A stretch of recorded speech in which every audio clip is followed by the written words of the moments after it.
You're tuning in to Geek Speak, a Geek Insider production. We're sitting with special guests in entertainment, news, and tech. So sit back and enjoy the show as we geek out together right now.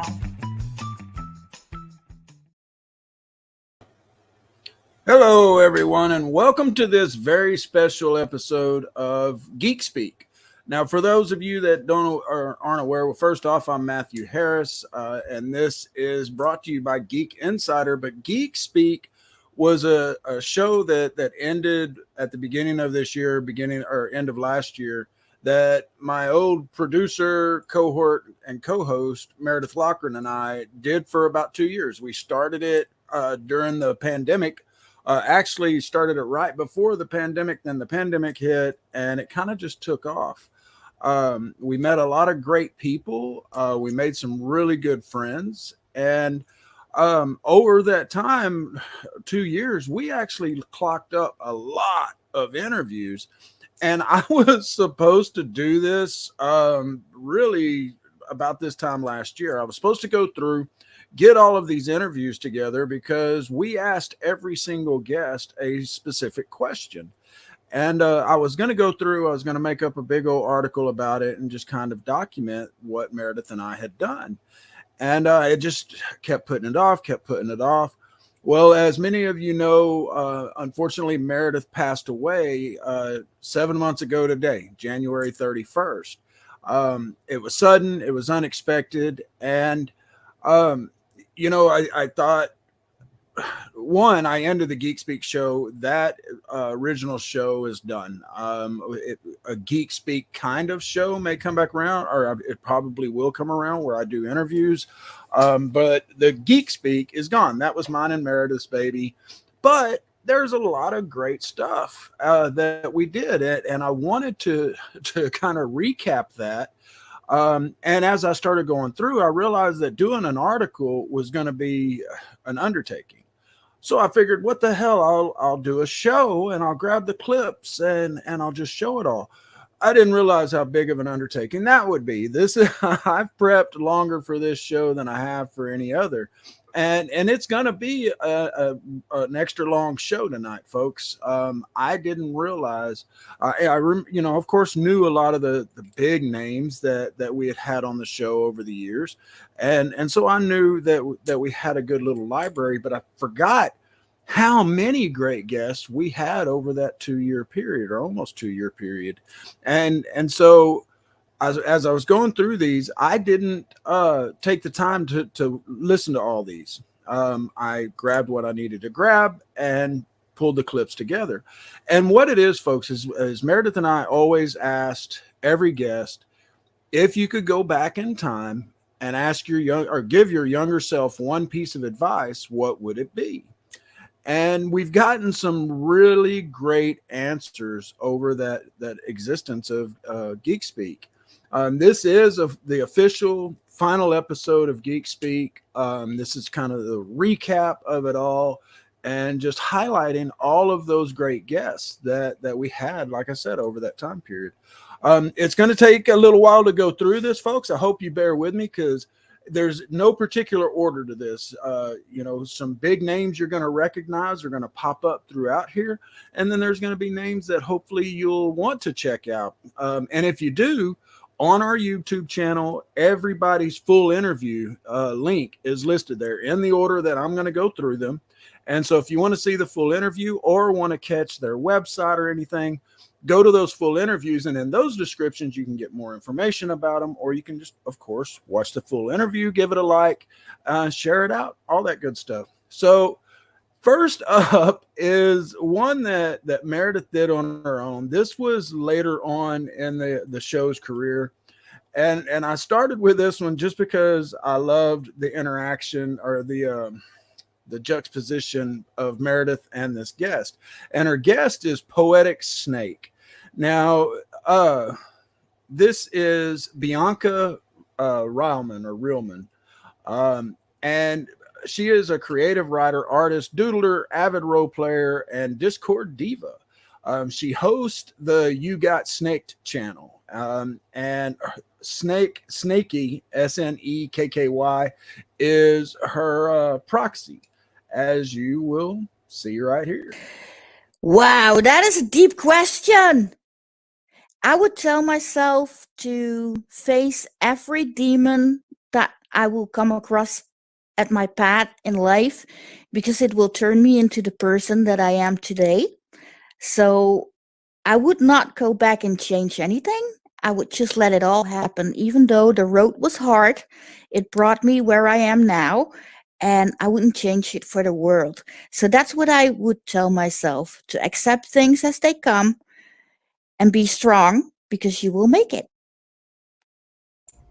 I think that's great advice, because that's something that would probably be another excellent question, is if you could go back in time, would you change anything? Nope.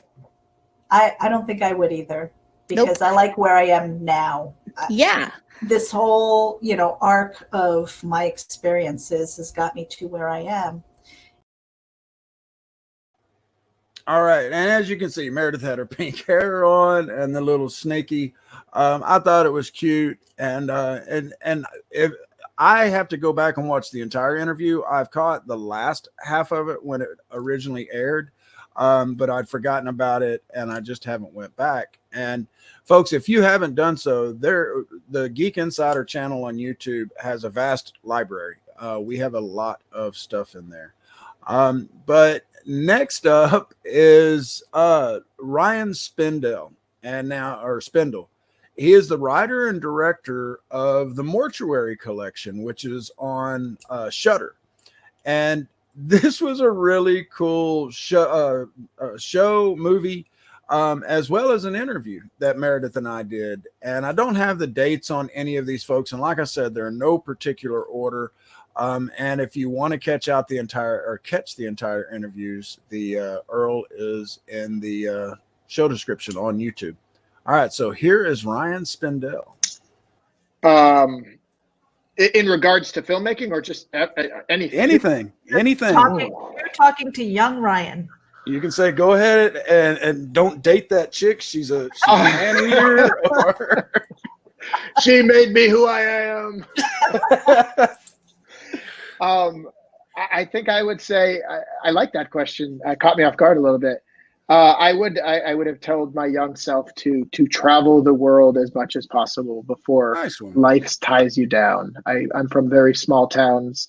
I spent, a lot of who I am and the creative I became is from living in these sort of tiny towns. But at the same time, there was definitely a period when I should have left, and I stuck around for too long. And I feel like your youth is fleeting, and at some point in time, you won't have the ability to see the world in the way that sort of you dream of. So get out there and do it now while you can. Love it. All right, and as you can see, folks, there's a little bit of funny quips that come in these answers, or you'll see some of that. There is some sage advice and just some cool answers, especially as we get further in this. And through this special occasion, like I said, we're recapping all the special guests that we had on Geek Speak. And in case you missed it, the question that we asked everybody that we're highlighting tonight is that if you could go back in time and give your younger self one piece of advice, what would it be? And up next was a really cool guest, man. His name is Jess Harnell. Now, a lot of you would know him as the voice of Wacko on Animaniacs, but he is also a rock/Hollywood icon. He's the voice of hundreds of other characters, including, like I said, Wacko. But he has this band that's called Rock Sugar. And they take hard rock music of the 80s and 90s, and then they smash them with current pop hits. And this is unlike anything you've ever heard before.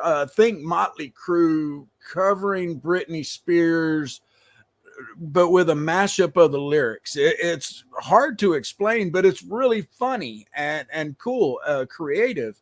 And Jess was a great guest. Well,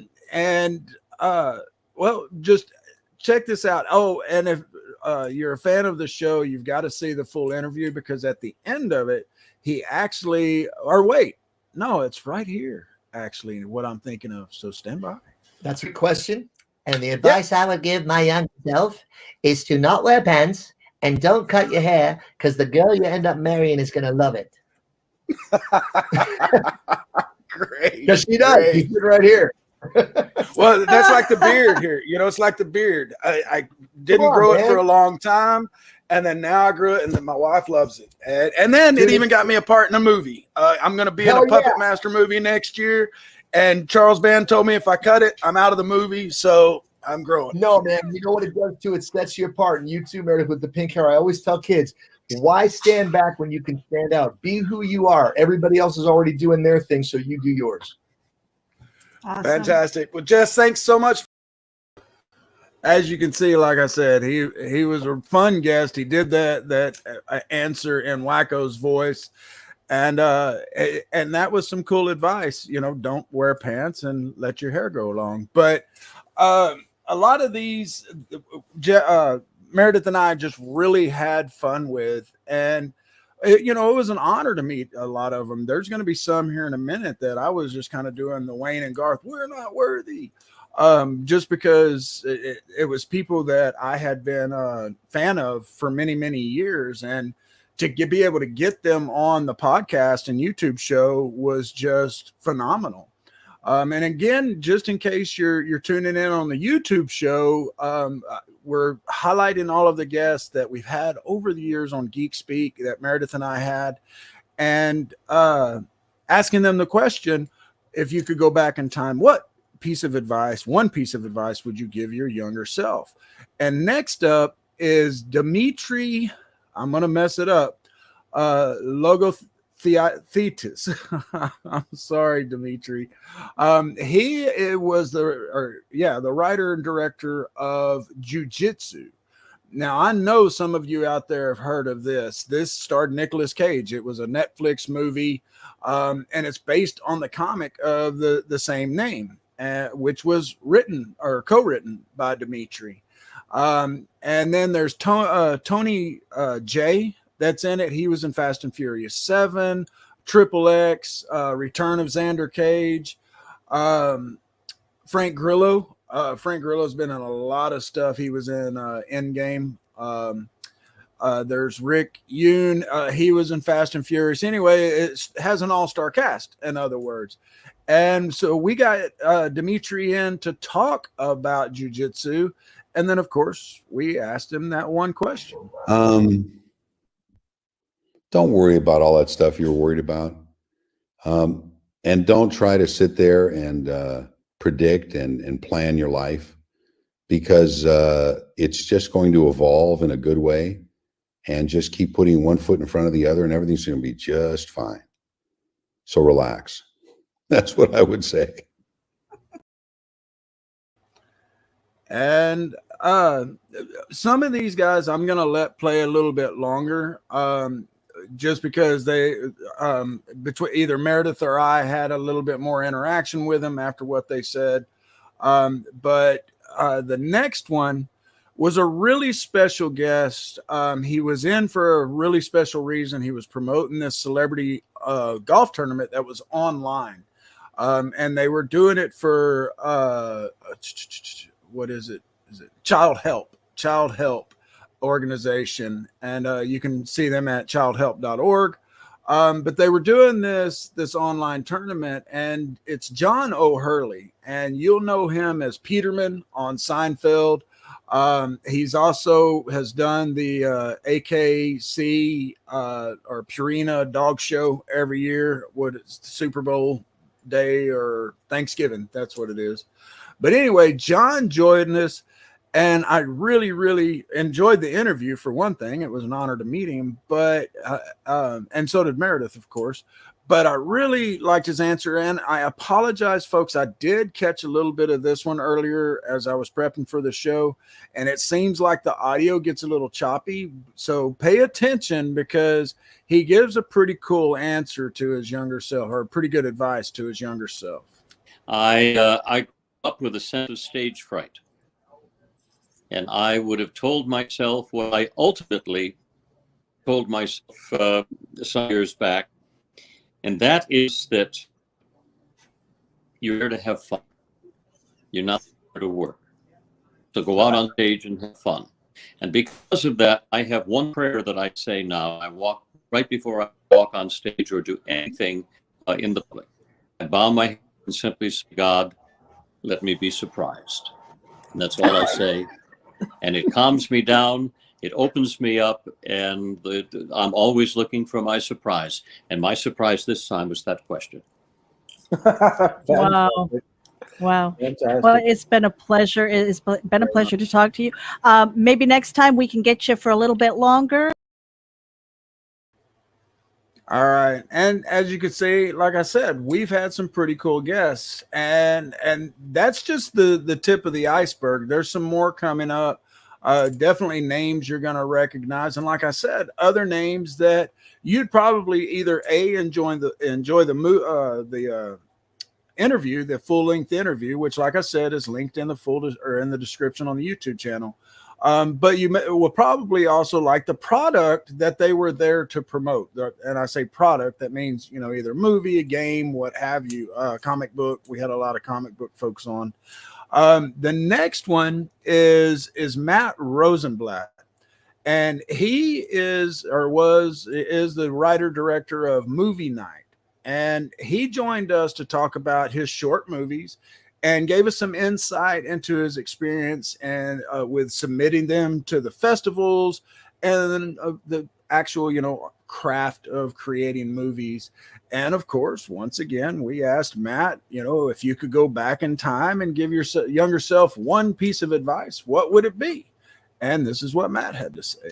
The simplest way would be don't be an asshole. Just don't. I think there's been many a times in my life where I've let ego within myself or ego within somebody else get the better of me. And I think now I've found the best medium to just keep myself humbled and still keep this artistic passion that's very extrovert. But yeah, I mean just be kind, and be nice to those that you want to work with or don't want to work with. So, that's probably the best advice is just be nice, just be a good person, be kind. So, I mean, I feel that paints a picture that I was a big dick or something a few years ago or something. But I have learned in my I have learned in my latter teens to early 20s.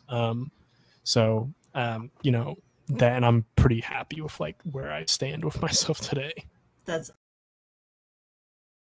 And I meant to mention this at the beginning of the show, is that some of these points and several that were during the cons and stuff like that, you're going to see either Meredith with a special co-host, right there, we had C. Michael Lanning, which he's a friend of the show and the site. And other times you're going to see myself with somebody else or myself alone, Meredith alone.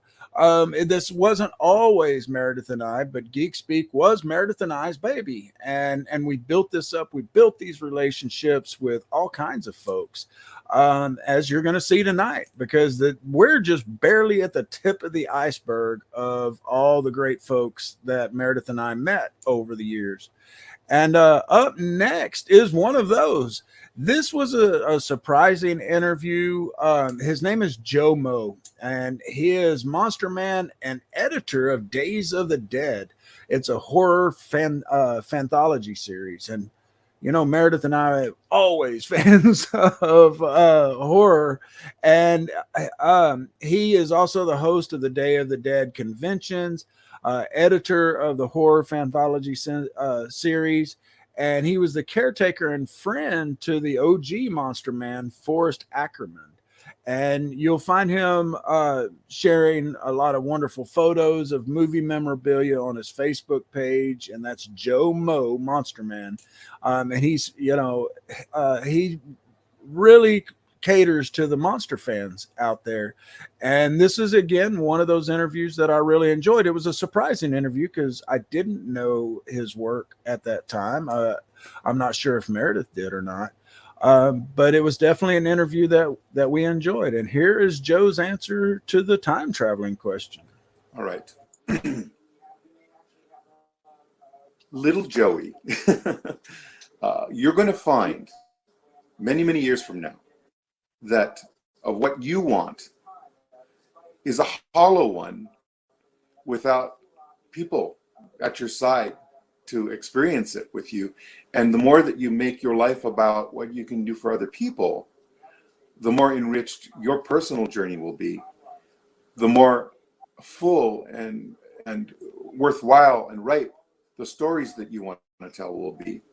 And no matter what happens in your life, that having touched people and it's possible and elevated them to the degree that you are able to, you will never ever have anything to regret. Beautiful. Beautiful. I told Meredith the other day, because we've got a good little chunk of these so far from various people in various industries. And I told her, I said, we're getting some really good gems out of this stuff, and I want to collect them up and have her put them in an article on the website, with who said it and what they said, because and somebody turned it around on us the other day, and it made me stop and think, because I had never even considered the question. We ask it to everybody, and I didn't even think about it for myself. But Joe, we really, really appreciate the. And so, as you can see, like I said at the top of the show, I was supposed to do this a long time ago. This isn't something that just came up. It was just something that Matthew procrastinated on. And Meredith and I both thought it would be a good job or a good idea, but neither one of us thought about doing it as a show. It was always going to be an article so that we had everybody's answers down on paper, so to speak. And Carl, if you're still listening, thanks so much for tuning in. I know you love Meredith just as much as I do. And so I appreciate it. But yeah, next up for the, if you could go back in time and give your younger self one piece of advice, what would it be? Question is Shane Morrison and Alex Dahl. And that's another thing you're going to see is Meredith and I had some panels on the show where we would have 2, 3, hell, there were sometimes we had 7 guests, especially during the pandemic. When it first started up, Meredith and I decided to have the IndieCon, which we brought a lot of indies in, or virtual con. That was the first one. IndieCon was next. But we were the first one that held an online comic book convention. And so we had I don't remember where I was going with that. Meredith would have laughed at me right here. But these guys are in talking about comics and the industry, and then their comic, their comic, I can't remember if it's a comic or a graphic novel, sorry, but it's Beast King. And this is Shane Morrison and Alex Dahl. Uh-oh. Where did oh, here it is. I think for me, focus on the project that's most near and dear to your heart. If you do that, then you will never be dissatisfied. You will all your skills and what you're trying to achieve now will come naturally to you, and you'll be much happier doing that. So find what works for you. Find out what you're passionate about and follow it to the T. Awesome. Shane. I would probably tell myself to focus more on learning about storytelling and just trying to get better at it at an earlier age, as opposed to finding out when I was in my 20s, instead of focusing on trying to get into video games and whatnot. And I guess the follow-up would be, would you have and I didn't mean to cut that off right there. I should have let Meredith. Actually, let's play that again. I want to hear what Meredith asked them, because like I said, some of a lot of these, most of these, I did not listen to as I pulled them in. So let's see what the next question was. I think for me, focus on the project that's most near and dear to your heart. If you do that, then you will never be dissatisfied. You will all your skills and what you're trying to achieve now will come naturally to you, and you'll be much happier doing that. So find what works for you. Find out what you're passionate about and follow it to the T. Awesome. Shane. I would probably tell myself to focus more on learning about storytelling and just trying to get better at it at an earlier age, as opposed to finding out when I was in my 20s, instead of focusing on like trying to get into video games and whatnot. And I guess the follow-up would be, would you have listened?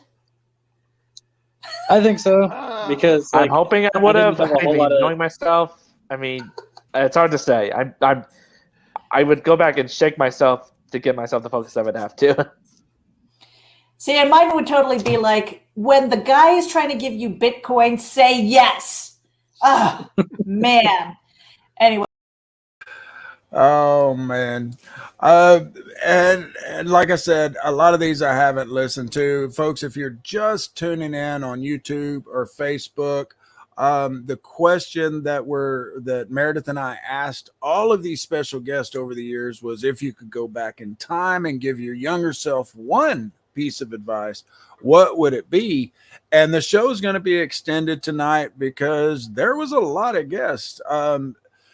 If you count the ones where there's several people in the same video, there's over 50 guests. And again, there's some names that you're going to recognize here shortly. And again, I forgot where I was going with that. But the next one is Stuart Ashen and Riyadh Barmania. They're from Ashens and the Polybius heist. And you got to forgive me, guys. I'm not a huge gamer. There's games that I like, a lot of older games that I like. And again, I didn't listen to these interviews. I should have to got the pronunciation down right, at least the beginning of them, so I knew how to say it. But this was one that was touted that everyone, or every gamer and sci-fi fan, knows the Polybius legend, with rumors swirling of hallucinations and fatal side effects among its players. And then the game suddenly vanished from arcades in 1981 to quote unquote never be seen again. And they made a movie about this, and or that's in relation to it of some sort. I'm not sure. I think it was C. Michael Lanning that was with Meredith on this, but we'll see. Let's find out what he had to say about going back in time. That's a question. Oh. I suppose the ultimate answer is I wouldn't, because you could create all sorts of causality problems and collapse the universe. But that's just from watching too much sci-fi. Yeah, do you know, as bizarre as it sounds, I think for me it would be do less academic work and play more video games, because that will actually be more useful to you in the future for your career, which is probably the most bizarre advice you could possibly give. And 12-year-olds rejoice right now. Yeah. I think that's very specific to me, that one. I think for me would be, I don't know, it just sounds like to follow your passion. Like, follow your passion.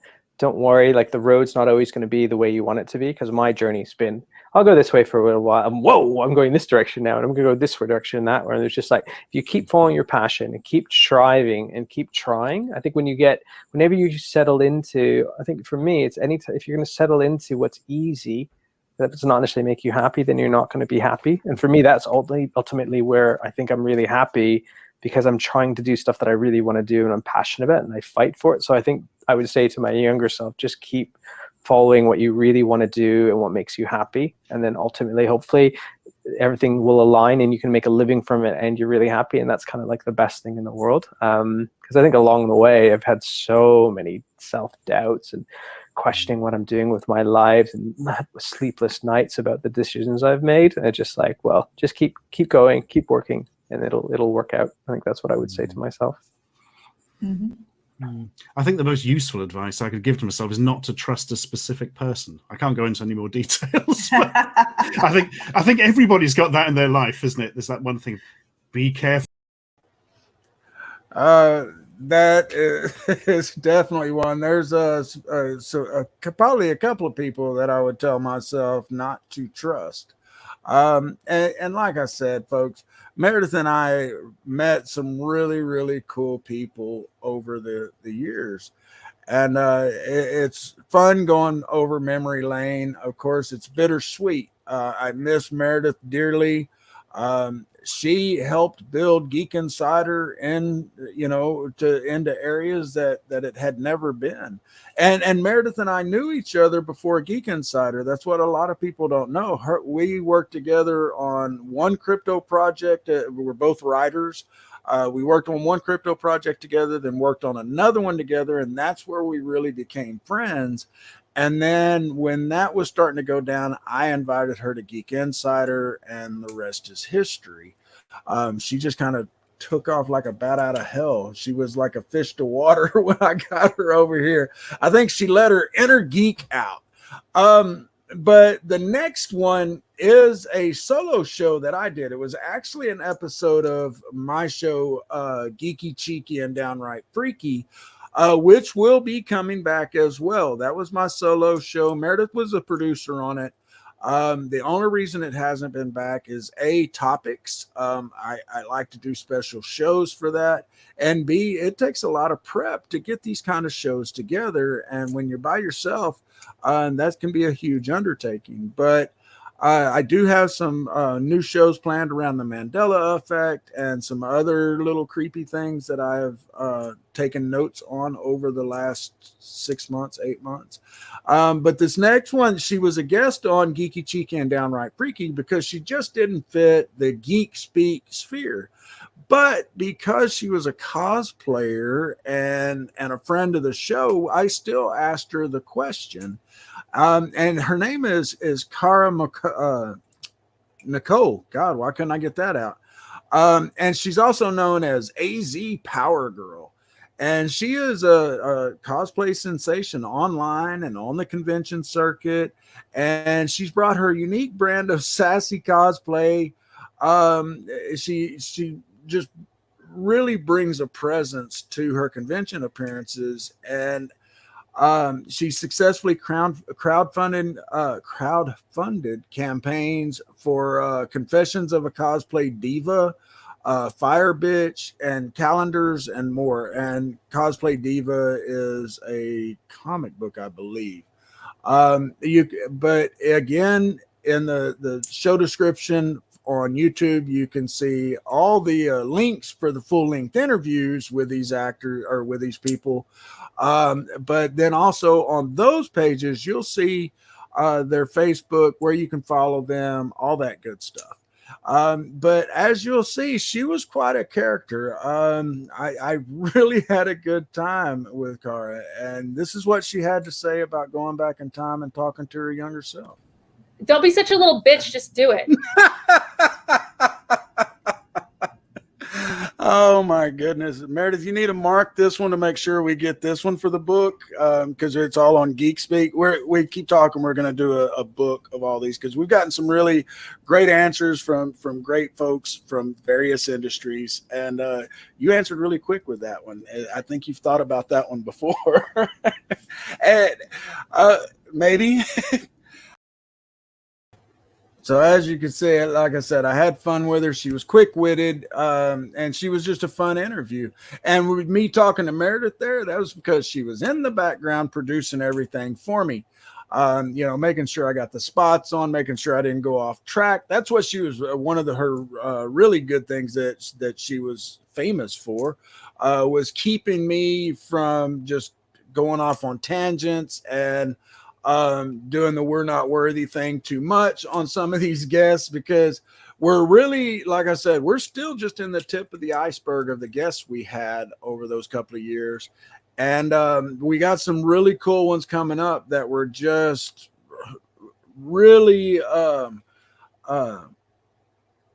honor for me. Real quick, one of them that's not on here, and this is one of my favorite stories about Meredith and I.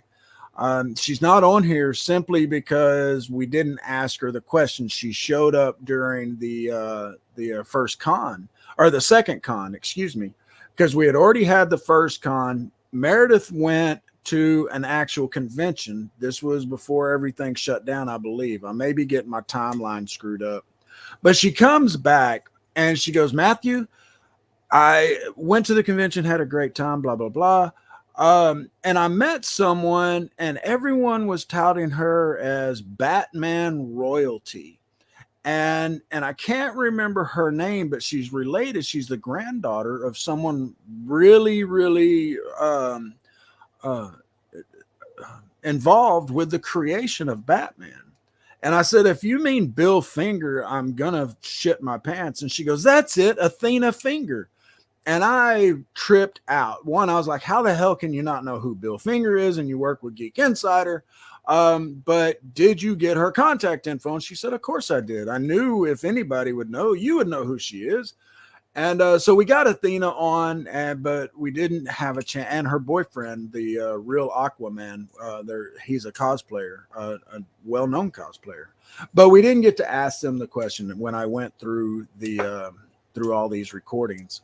We didn't ask them. So anyway, that was a funny story about Meredith. And folks, you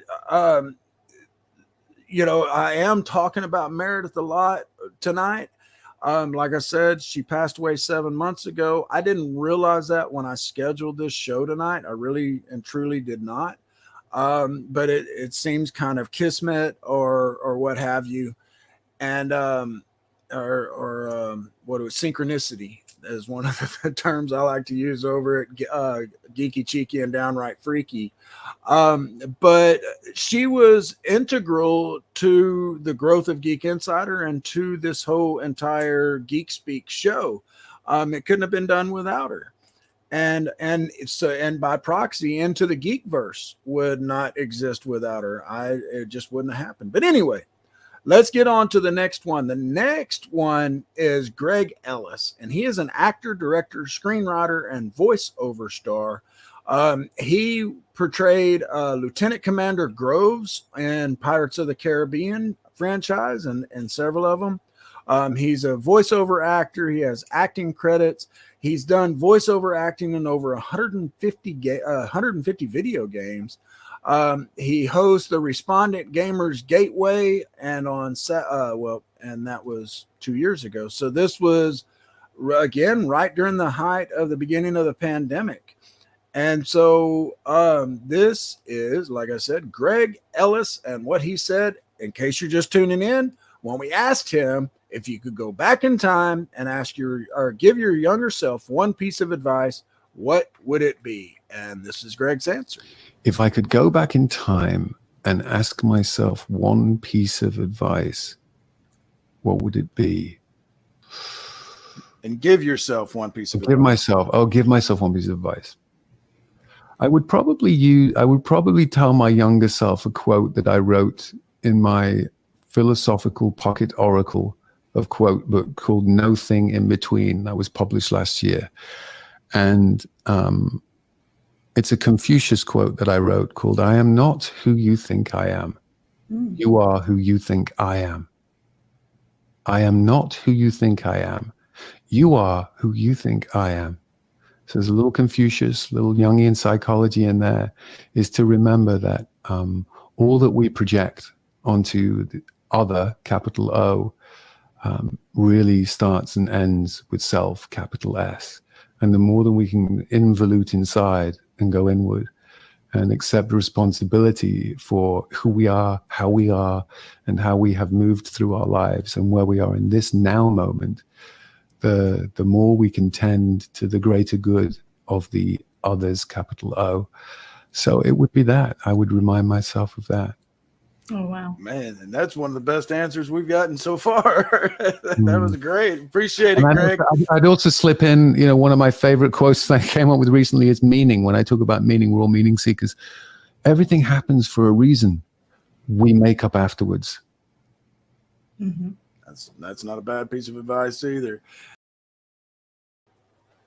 And now watching that, I remember being the interview with Greg, and I really enjoyed it.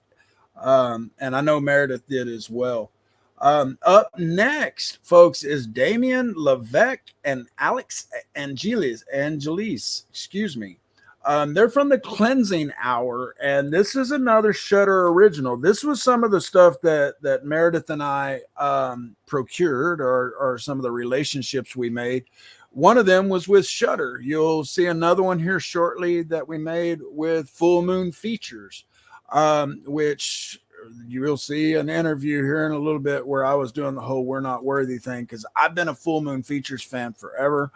Meredith and I love the horror genre. We actually did a virtual event, a virtual con on for Halloween one year, where we just had horror people, horror comics, horror movies, actors, directors, and that's when we really got in with Shudder. I still get screeners for Shudder stuff. I've got to get back into watching it.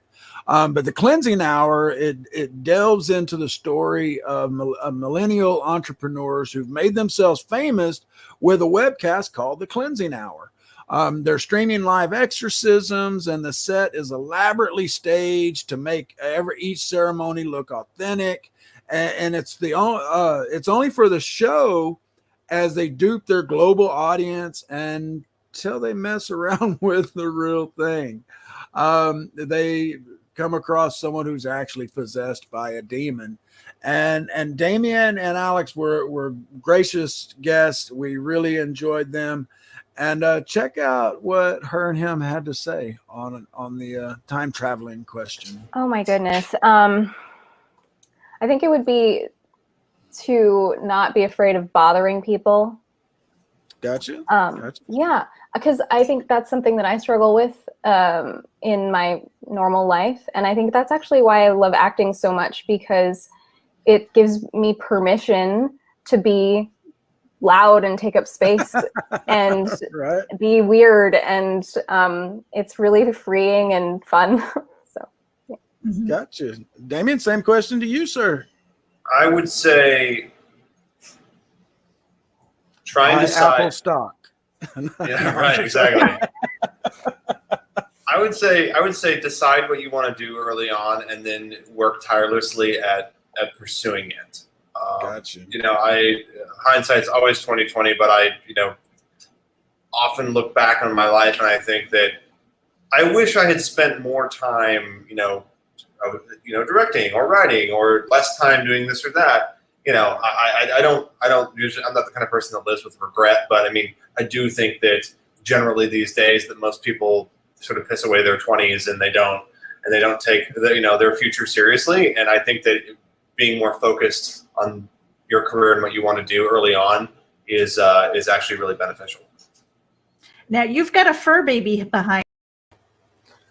And then Meredith started talking about the fur babies, the dogs, which if you all ever tuned into any of the shows Meredith was on, there was so many times that her dogs would choose while she was on the air to start lapping up water, and did so very loudly.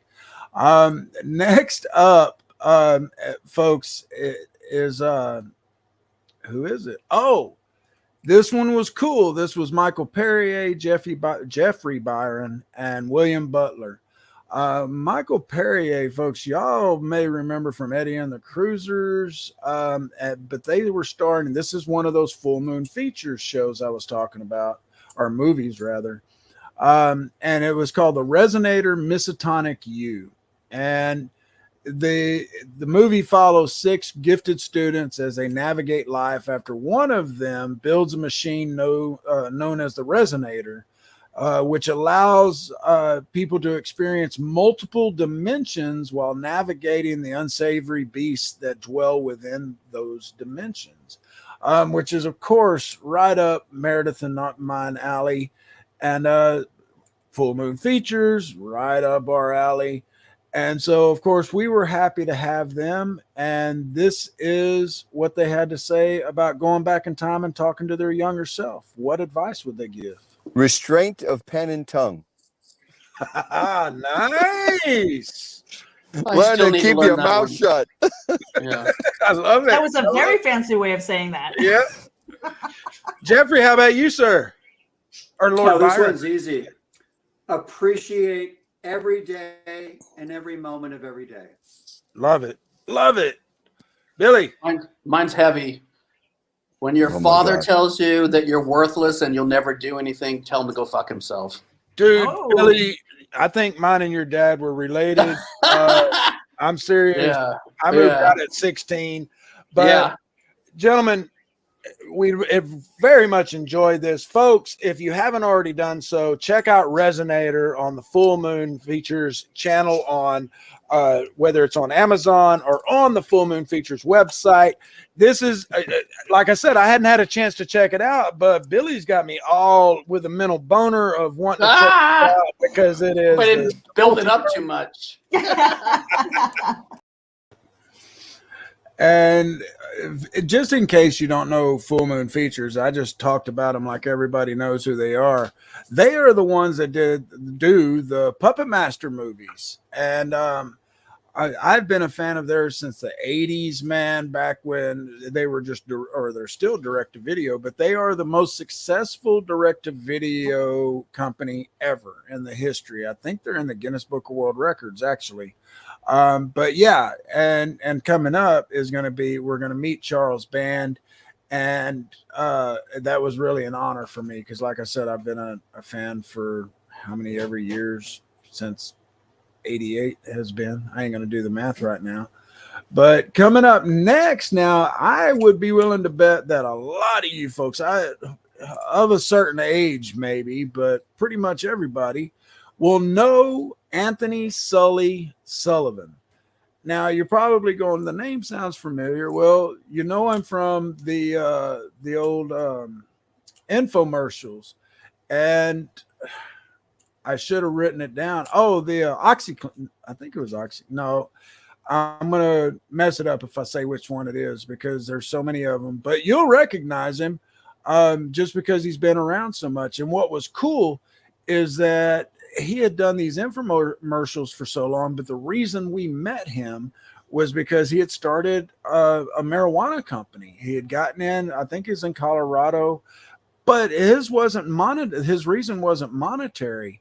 His daughter suffers from some debilitating medical issues, and marijuana actually helps it, and epilepsy, and there's something else.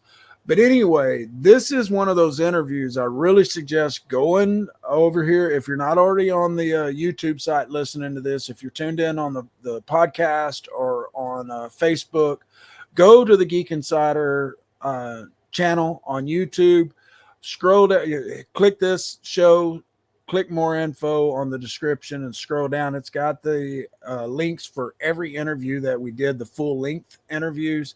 And Anthony or Sully Sullivan, this is one that you'll want to check out because it was pretty cool and pretty unexpected. But here we go.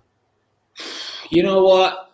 My dad actually said it to me, and the advice that I would get is it sticks with me, is do a thing, do it well. Whatever you do in life, just do a thing, do it well. My first job in the United States was cleaning toilets on a youth hostel for the North Shore of Hawaii called the Vacation Inn for this lady called Charlene Fu, and I still keep in touch with her to this day. And I was the best damn toilet cleaner that place ever seen since 1988. And I was proud of those toilets, and I cleaned them, and I did everything I've ever done. Do a thing, do it well. And I would say that to, because it's easy to take a shortcut, right? Or not do it well, not finish the job, don't show up on time.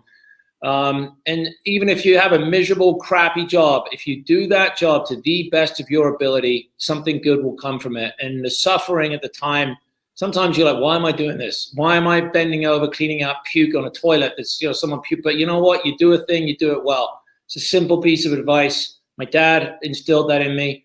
And I will go back to the younger version of myself and just remind myself, whatever you do, do it to the best of your ability. Love it. That.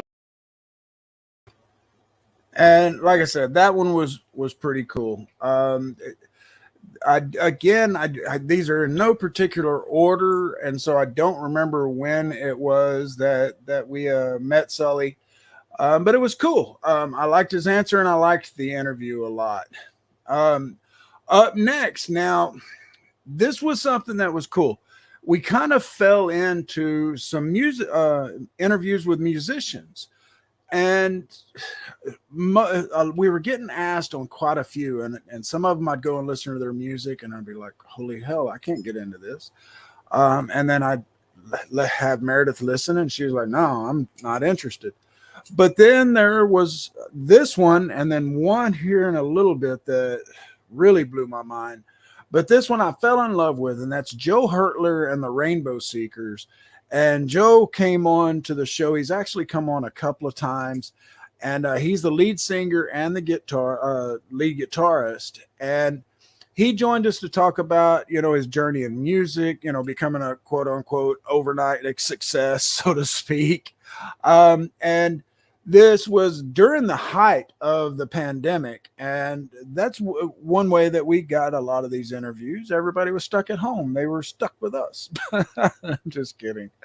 No, a lot of folks were really happy to come on the show. And Joe was one of them. I actually met Joe last year. Right about this time, he came to Austin for a concert. I went out there. He sat down with me. We bullshitted.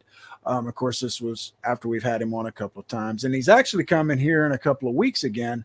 And I think I'm going to try to go if we can. But anyway, it's Joe Hertler and the Rainbow Seekers.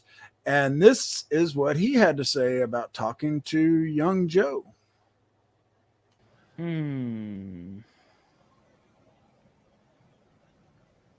Don't lose you're going to get a Bitcoin. You're going to have a Bitcoin wallet key. Don't lose it. Keep it. Oh, no. No. I'd honestly say I'd say keep doing your thing, and things will work out all right. Just I'd probably tell myself to don't doubt yourself so much, and also don't lose your key. Be honest, yeah, don't lose your key. Be honest, be honest with people. To try to be direct. Don't skirt around tough conversations, which I had a tendency to do when I was younger. Well, Joe. And again, that's one of those interviews, especially if you don't know Joe's music, you should go check it out. If all else, check out his music. My favorite song is Death Don't Worry About Me. And Joe was actually so damn cool, man. And their music's so good. That song, Death Don't Worry About Me, is on the closing credits of Geeky, Cheeky, and Downright Freaky. Any of the old shows you go and watch, that is the closing song. And that's just one of their really good ones. Up next on the list of what people had to say when we asked them if they could go back in time and give their younger selves one piece of advice, what would it be? Is filmmakers Nicholas Corella and David Milchard. They are from Paranormal Solutions Inc. and Alter. This was created by both of them, Paranormal Solutions Inc. And it follows Jared Michard as he tries to rebrand a company by expanding beyond ghosts. Armed with their new slogan, "We believe in everything," 6 hapless but passionate, semi-successful ghost hunters attempt to grow their business and become real players in the supernatural game. This was another cool little interview, man.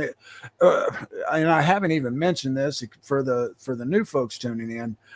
Meredith and I loved the indies, indie writers, indie filmmakers, actors, directors, comic books, the indies. I've been a fan of indie comics since the 80s.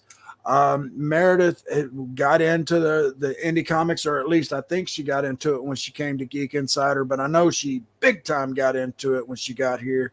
She met a lot of great folks, got us partnerships with a lot of great folks that are just launching comics. And I've got so many around here that I would have never, ever read if she hadn't have made those connections with these folks around the web. And Nicholas and David were another aspect of that, there are some other paranormal stuff that she met at conventions in Florida. She went to, it was like the first convention after COVID started easing up. She went to one convention in Florida, met a lot of great people. And some of them were in this paranormal kind of stuff or paranormal parody. And then it was pretty cool, man. It was really nice to meet a lot of these folks.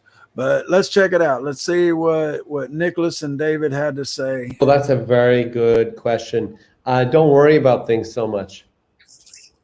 Very good answer. And he was quick with it too. Yeah, well, I worry. I'm always worrying. I'm like, I just do what I do. Trust my instincts, and focus on the good. Don't focus on. I mean, there's a balance.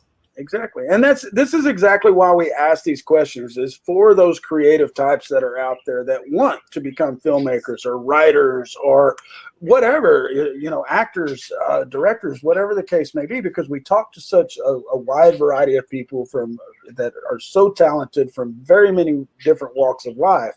And so it's always nice to get this kind of insight of what you would tell your younger self. So Nick, what would you throw to young Nick? Oh my God, he froze. Honestly, I was going to say the exact same. Really? Nope. Did I? You're okay. You're okay. I'm done. I'm done. You're choppy, but you're good. Go ahead. I would have said.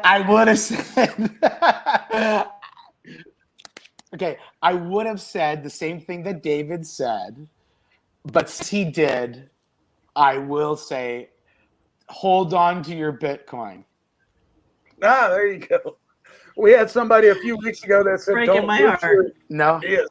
We had somebody the other day, a couple of weeks ago, that said, "Don't lose your wallet password," and they had what was it, Meredith? 6 Bitcoins or 8 Bitcoins? Something like that. Hey, but no, I have the follow-up question to that. Would you have listened to your older self? Oh, hell no. Yeah.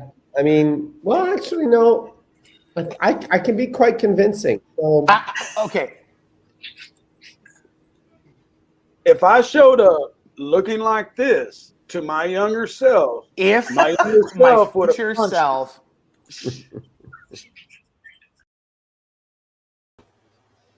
All right, and like I said, sometimes the video gets choppy, or the audio may get choppy, and most of those were early on. That's when we were using some different recording methods.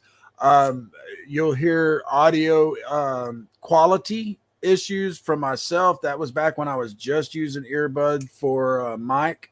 The only reason I use it for my headphones is I use a Mac, and doing the whole wireless thing is a pain in the ass because of the Bluetooth. But anyway, I just use it to make sure there's no feedback. I've got a professional mic right here, and the professional lighting, camera, the whole 9 yards.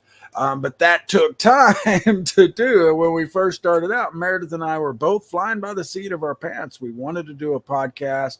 And then when the lockdown happened, we wanted to be able to do something to connect with a lot of people in the geek sphere, so to speak. And so, Geek Speak was born. This next one was another really cool interview, man, and it was unexpected. We were up until the last minute. We were actually I don't want to say expecting, but there was a chance that Tom Sizemore was going to show up because he is the lead in this movie. This, if I'm not mistaken, is another Shudder movie. I'm almost positive it is. And Sybil Lake, she's the writer and director, and she's an actor in it too. And it's called Central Park Dark. Folks, as I mentioned earlier, there's several in here of Shudder. If you don't have a Shudder subscription, add it to your Prime and check it out for 30 days. If you're a horror fan, if you're not, then don't fucking go get Shudder. But Shudder is great, man. You're gonna see some other folks. In fact, several from one particular movie on Shudder. Shudder has some really great movies, man, and we are going to be covering it more or them more on Into the Geekverse and Geek Insider, just because we have this great relationship with them, and I can get interviews with these horror folks just about any time I want. But Central Park Dark was really cool, man. It's about a one-night stand that turns into this really long nightmare.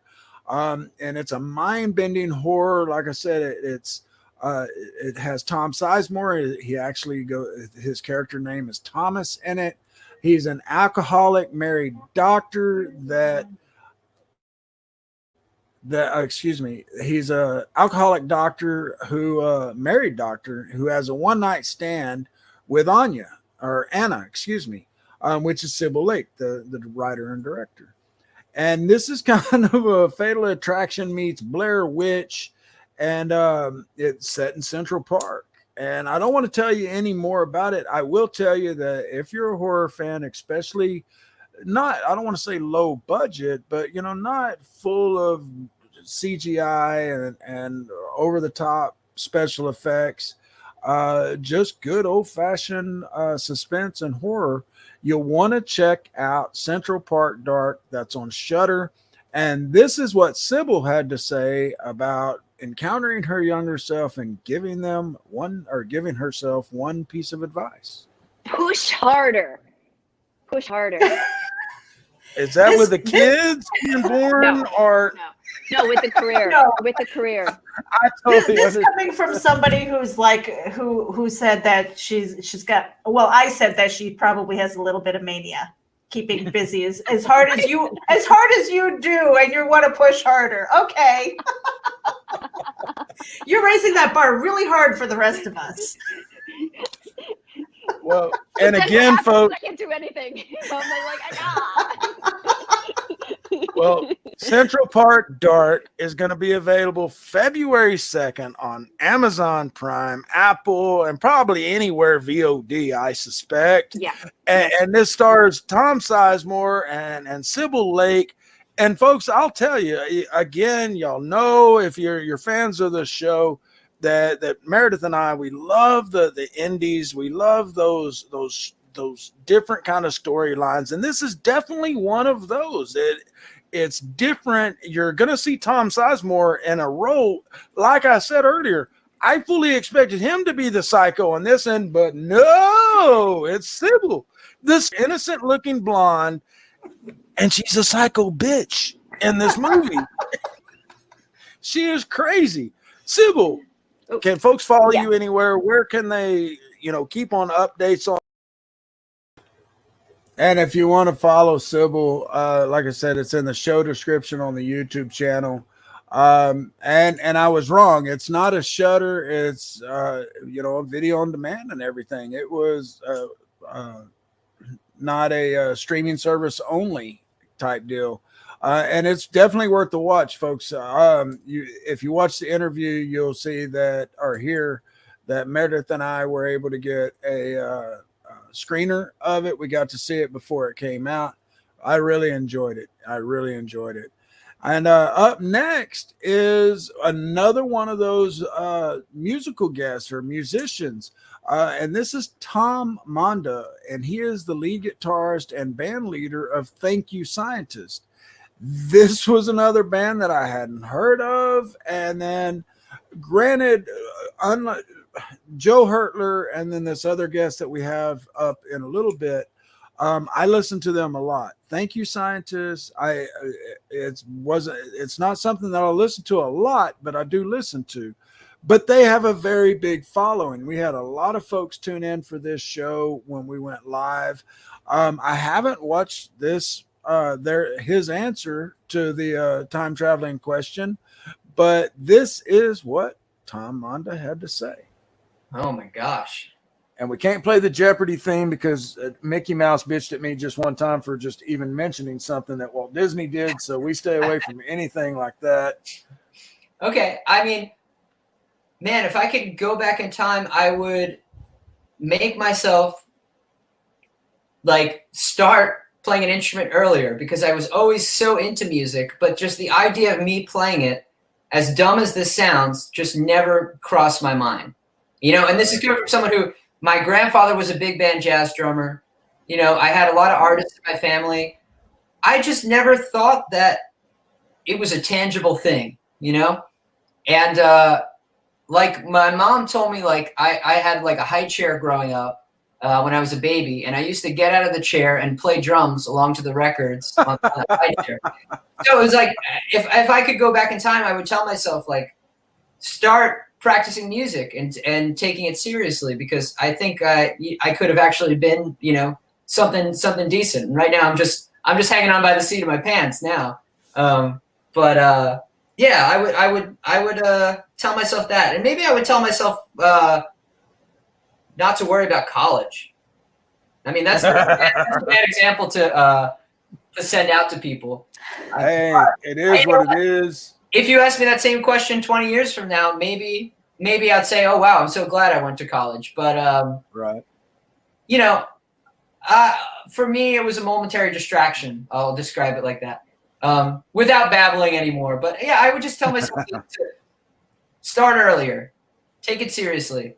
And you know, Meredith, he just gave me one hell of an idea. You know, we've got this whole big long list of all these people we've asked this question. That's something we need to do. You know, remind me in 20 years, and we need to go back. If I'm still around in 20 years, though, I'm going to be one pissed off old man. Yeah, you know what I mean? And that's the thing. Like, I feel like as people, sort of like, you know, the mentality of, I almost look at like young Tom, 13, 14-year-old Tom. It's like another person, you know? Exactly. Like, thankfully my mentality has grown, you know? And I hope that it continues to grow. So I would hope that my answer to that question would be a little different 20 years from now. Otherwise, I'm not doing something right. And man, you know, a lot of these are bringing back some great memories. I'm laughing here as I'm watching them. And then, of course, a lot of it is bittersweet because Meredith is no longer with us.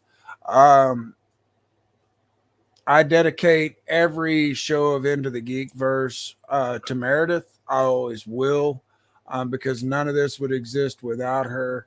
But a lot of this is also pretty saddening because she was just such a great friend. And anyway, I'm not supposed to be doing this. Up next was another really cool one that we procured. This one is Alia Royale, and she was from The Walking Dead World Beyond. She played Iris Bennett. Now, this only lasted like 3 seasons, I think, but it was a next generation story arc in the Walking Dead world, of course. And it followed a group of young survivors who've only known life with walkers. So they grew up during the whole time after The Walking Dead occurred, after Rick wakes up in the fucking hospital. And this was pretty cool, a pretty cool interview. It was something that hadn't even launched yet. It was like 2 weeks before the show was coming out. And so Meredith and I were pretty stoked. And this is what she had to say when we asked her if she could go back in time and give her younger self one piece of advice. What would it be? Do what you want. Oh, that was very easy. Oh, that's easy. I came out the womb with an overwhelming sense of who I am and who I want to be and what I want to do. I've always had direction. I don't know why, but I came out very ambitious. I knew I liked that color and not that color. I knew that I was going to wear that skirt and not those pair of jeans. Like, that was me, like, from the moment I hopped out the womb. There's just a lot of moments where I think that's also what I like about Iris is, you know, we're young adults on this show. We're teenagers, but we're making decisions for ourselves without needing, you know, an adult figure or guardian to tell us, like, this is what you should do, or this is what I would do when I was your age.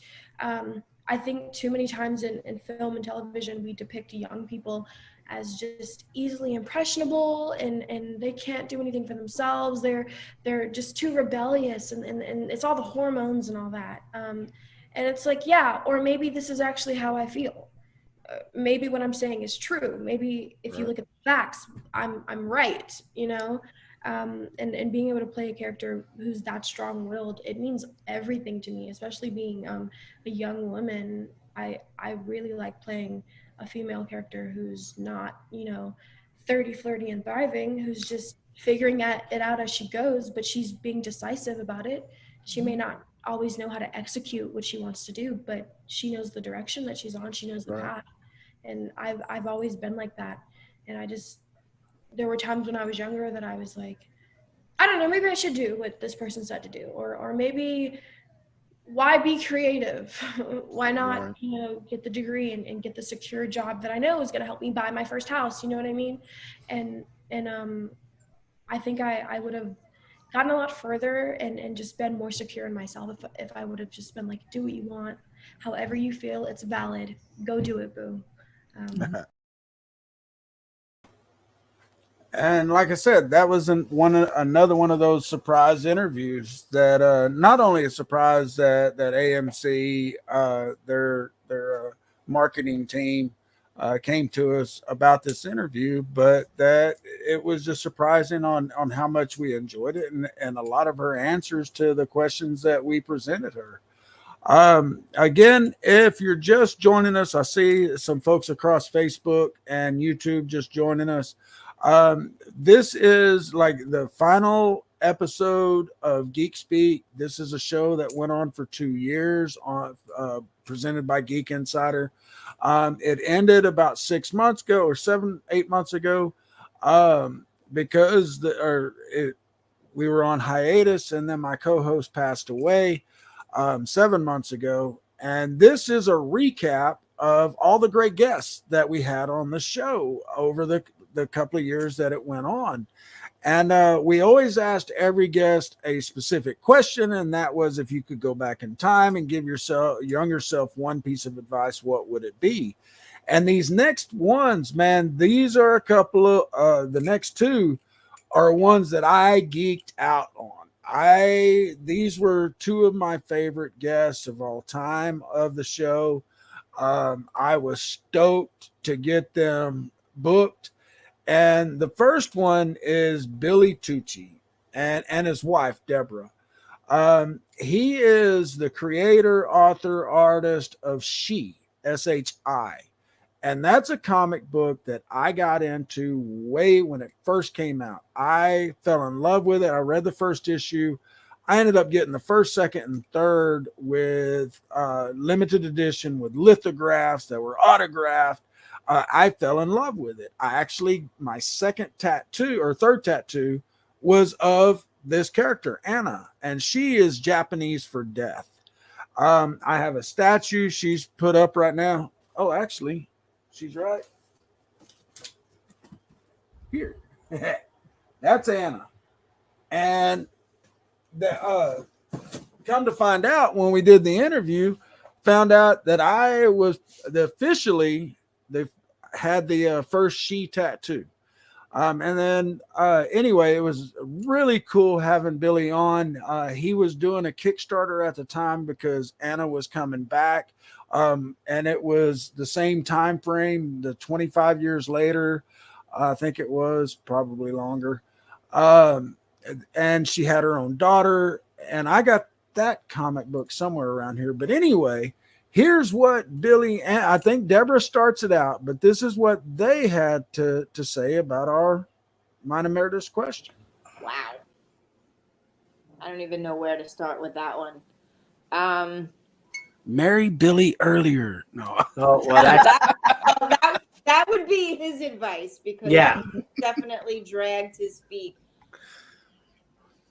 on that one. I don't know. I think maybe just have a little more faith. I'm a nervous Nelly, and there was a lot of angst throughout our lives, and I think I just needed to have a little more faith in the process and a little less. Were we talking about whether or not we were control freaks before, Meredith? I think I needed to let go and let it happen. You know. Mm-hmm. That probably would be it. I think I need to probably think about that a little bit more, but that's my first instinct, just to let go and let it happen and enjoy the ride a little more and worry less. I'm a worrier. Enjoy it while it was happening and worry less. And that's a great one. We get a lot of folks that want to come back to the question later, and of course we have folks back. We hope to have you all back later, and so you'll just have to remember that question, Deborah. And I will. But Billy, you're up. You've had a couple of minutes to think about it. What would you tell your younger self? Yeah, married Debbie. Yeah, like 1994. All right, now that you did That's the what I suck do. up, Marry her early or right out of college. Should have married her. Matthew gave you that one. So besides that, do you have any others? Yeah, I wish I never picked on Anne Marie Harvey. Oh, I'm sure there's a story behind that. I bullied a girl in elementary school, and it hurts me to this day of what I did to her. Oh, brother, I completely understand that. Last year at Christmas time, I actually messaged somebody that I was an asshole to back in middle school. And I tell you what, though, Billy, the brother sat there and thanked me and said it was something that bothered him for years, that he didn't stand up to me. And we're friends now. And because I told him, I was like, I don't know why I did that. I was just a dick. I didn't have anything against you, but I was just a dick. But folks, thank you all both so much for joining us. Like I said, that one was one of, you're going to hear me say, that's one of my favorite interviews, because there was a lot, man, that I really enjoyed. And we're really starting to get into the meat of some of these, as I look at the lineup here, and which of course I was prepared for this, but I prepared for this over a couple of weeks. And so the clips came in at one point, and then the notes came in at another. And like I said, I didn't watch these as I went back through. But again, in case you're just tuning in, I see a lot of folks popping in on Facebook. Thank you so much for tuning in. If you're friends of the show or friends of Meredith or myself, I hope you enjoy this trip down memory road. Shit, here I go again. I did this every show of Geek Speak, and so it's only appropriate that I lose my train of thought. But up next is the man himself. This was Meredith had to keep me from going full geek on this. This is Charles Band. This was the founder, or he is the founder of Full Moon Features. And let me back up. Billy and Deborah, we're still real good friends, and we talk a lot. And that's something that happens with a lot of these folks that came on the show. Meredith and I used to joke that if we could get them to say the F word, we knew they were comfortable and that we'd probably hear from them again. But what was funny is that a lot of them we became friends with on Facebook and became friends in real life, not just, liking each other's stuff. And Charles is one of those. Charles sent me a box of some really cool Full Moon Feature stuff because, like I said, I've been a fan since way back, man, way back in the first Puppet Masters and Pit and the Pendulum and Doll Man. And, now I'm going to go brain farting. But anyway, there's a big line. And what's great about the internet age, folks, used to, you had to go to not even Blockbuster there for a little while. You had to go to the mom and pop video stores, kind of like to find the original UFC fights.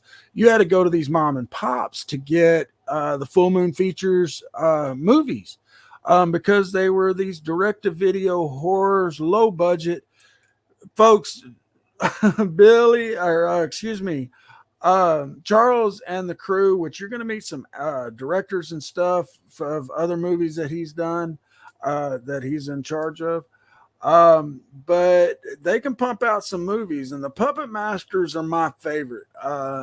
In fact, that's what I alluded to earlier in one of the interviews. He and I had talked, and I told him how big of a fan I am, and that getting killed in one of the Puppet Master movies would be fantastic. And Charles is hip to it. And now that the pandemic's over, I may be heading out to California soon to have some puppets kill me. But let's see what Charles said. And we've actually had a couple of interviews with Charles. So if you go on to the YouTube channel and look at the show description for tonight, you'll see the original interview. But I think we had him on 2 more times. He is definitely a friend of the show, a friend of the channel. But this is what Charles had to say about time travel. Oh man. Okay. That's a great, I'll tell you why it's an awesome question, because I started doing this at a super young age. I was well trained as a movie maker. I mean, I grew up on a movie set. My dad had me doing every job, including some gross jobs. You name it, especially on sets with horses, westerns, horse shit everywhere. You know, there are jobs that are not always fun, but I did everything. So, you know, I knew how to make a movie soup to nuts, but I had no business training. I made a million stupid mistakes. I was naive. So there's so many mistakes I made. I mean, I don't even know where to start. You know, I would say if I can go back to a super young Charlie band, get a little business training, or find someone who's knowledgeable in that area. Don't believe, you know, everybody who promises you stuff. I mean, I had some movies I made back 4,000 years ago and then I don't do this anymore. I don't take investors in. If we can afford to make the movie on our little budget, we're going to make it. I don't want to deal with other people, because I ran into a lot of trouble. The worst thing what happens is someone says, yeah, kid, we'll fund your movie, and they're all excited and we're shooting, and then they, in the middle of the movie and funding the movie with people on payroll, they say, you know, we got cold feet and I'm afraid we're just going to have to bail. And suddenly you're there left holding, you know, the bag. I don't have extra $100,000 sitting in my account. I was a young kid. So then you have to deal with issues, and people owed money, and you're the front person. You know, they're not looking for your silent investor. They're saying, hey, band, where's my fucking check? So, you know, I know it doesn't sound very romantic or very, you know, like cinema-like, but I would go back and give young Charlie Band some formal business training, because I learned some really crazy lessons. And, you know, you eventually learn them or you're out of business. So Right. I would say that's what I would do. Fantastic. And as you can see, he dropped the F-bomb, and which that automatically made him a friend of the show. I'm just kidding. There's another guest here in a little bit, though, that really surprised both of us with the F-bomb. I'll tell that story when we get to her, which she's coming up. Folks, we still have a little bit to go here. It'll probably take us again to the top of the hour. Like I suspected that it'll be a 2-hour show. I knew it'd be extended. For those that are listening on the podcast, of course, you know, I encourage you to visit the YouTube channel and look at the show description, because it does give links to all the full-length interviews. And as you can see, you know, we're an hour and 20 minutes into this, and we still got some pretty cool guests to go through. And the full interviews are definitely worth it. We had a lot of fun, and this next one, it's a trio coming up here, and it was over this one movie called Scare Me, and this is on Shudder. This is a great movie, folks, and on a lot of these, whether it's musicians and actually, I'm getting ahead of myself. This isn't next, but it'll segue into this. Whether it's musicians, actors, directors, whatever, a lot of the times we had the permission to play their video, their music video, or their trailer, or what have you during the show. And while that didn't translate so well when it was a movie trailer, didn't translate well to the podcast, it's always great for the YouTube show. So if you're a fan of the podcast, you listen in, you know, on the way to and from work, it's great, or it's sometimes a cool idea to go in and watch it on YouTube, because you can see more of the stuff, especially on Geek Speak, the stuff that we did on there with the trailers and all of that. And then on Into the Geekverse, we show images and sometimes trailers and game footage and stuff like that. So it's always a good idea to go onto YouTube, to the Geek Insider channel, like and subscribe, of course, and then turn on your alerts. But the next one isn't the Scare Me. That's next. This one is Nate Todd. This was a musician, or is a musician. that we got to meet. And I don't remember if we got to show his video or not. But he was coming on to promote his new single at the time, Revolutionary Loser. And I do know I like this song. He plays nearly all of the all instruments, including guitar, keys, bass, and lap steel, on that album or upcoming album. He was promoting the single at the time. And this is what Nate had to say. Oh my gosh, that is a tough question. You know, I think it would be, you know, just keep doing what you're doing. You know, like you may, you may be doubting yourself and, you know, thinking that like what you're doing isn't gonna like, you know, get you anywhere. But keep working hard at everything that you do, and you'll get there. You'll get there. Very cool. And Sam. And as you can see, man, a big advantage of this question that we threw on them was that put on the spot moment, in which Meredith and I did not do that. Our interviews, which we didn't like calling them interviews, we liked calling them conversations. Even though it may have said interviews and the show descriptions and stuff, we liked calling them conversations because between the two of us, we might have 4 tops 5 questions written down before we met them. Other than that, we let it go where the guest took it. And as they spoke, we would jot down questions to ask them based on what they had just said. So we we let them lead the discussion. And that was always just really cool about the show. And that's, I think, one thing that really endeared us to a lot of the guests, was that fact that we weren't sitting here just going bullet point and going, okay, great.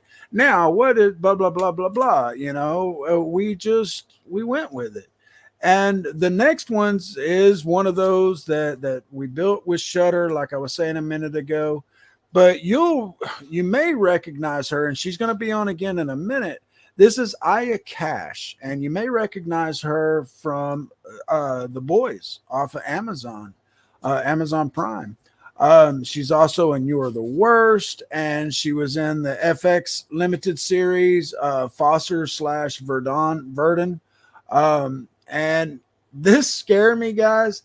It was a very fun movie. Me and my wife both enjoyed it. Meredith enjoyed the hell out of it. It's a clever and chilling hybrid of humor and horror. And I don't mean campy humor or campy horror. The jokes are, man, I don't want to give nothing away. But anyway, it's great. It's Aya Cash and Josh Rubin star in it, and you'll see Josh Rubin here in just a minute. He is also the writer and director of it. But again, get Shudder. You can get it on Amazon. It's really cheap. If all else, I'm sure they have free trials. If all else, get it and check out this one to start with. It's called Scare Me. And this is what Aya had to say about her question. Oh, gosh. I would say relax. Chill out, huh? Well, and we know that you have to get going. I know that you're on a really tight schedule today. And I want to thank you so much for. Oh, that one was really short. That one, Aya came in, she was on a junket, and that was at the tail end of the interview. But we had her for a little bit more time here in just a minute. But next up is when her co-star / writer and director came in, Josh Rubin. This was like a week later, and he is really cool guy. We meet him again like a month and a half after this, and he actually remembered us, and he was just really cordial. It was really cool. But this is Josh Rubin, writer and director. He's an award-winning director. He made his directing debut with Scare Me, and again, this is on Shudder. But he also directs, he's directed all episodes of Funny or Die's series that was on Spotify called The Last Degree of Kevin Bacon. And then he's also involved with another podcast that we'll talk about here in just a minute. But this is what Josh had to say. Well, it might be a little on the nose, but the next great idea is around the corner. Don't sweat the small stuff. There's always more ideas. Beautiful. Don't hedge everything on this one little nugget. No matter how great you think it is. Yeah.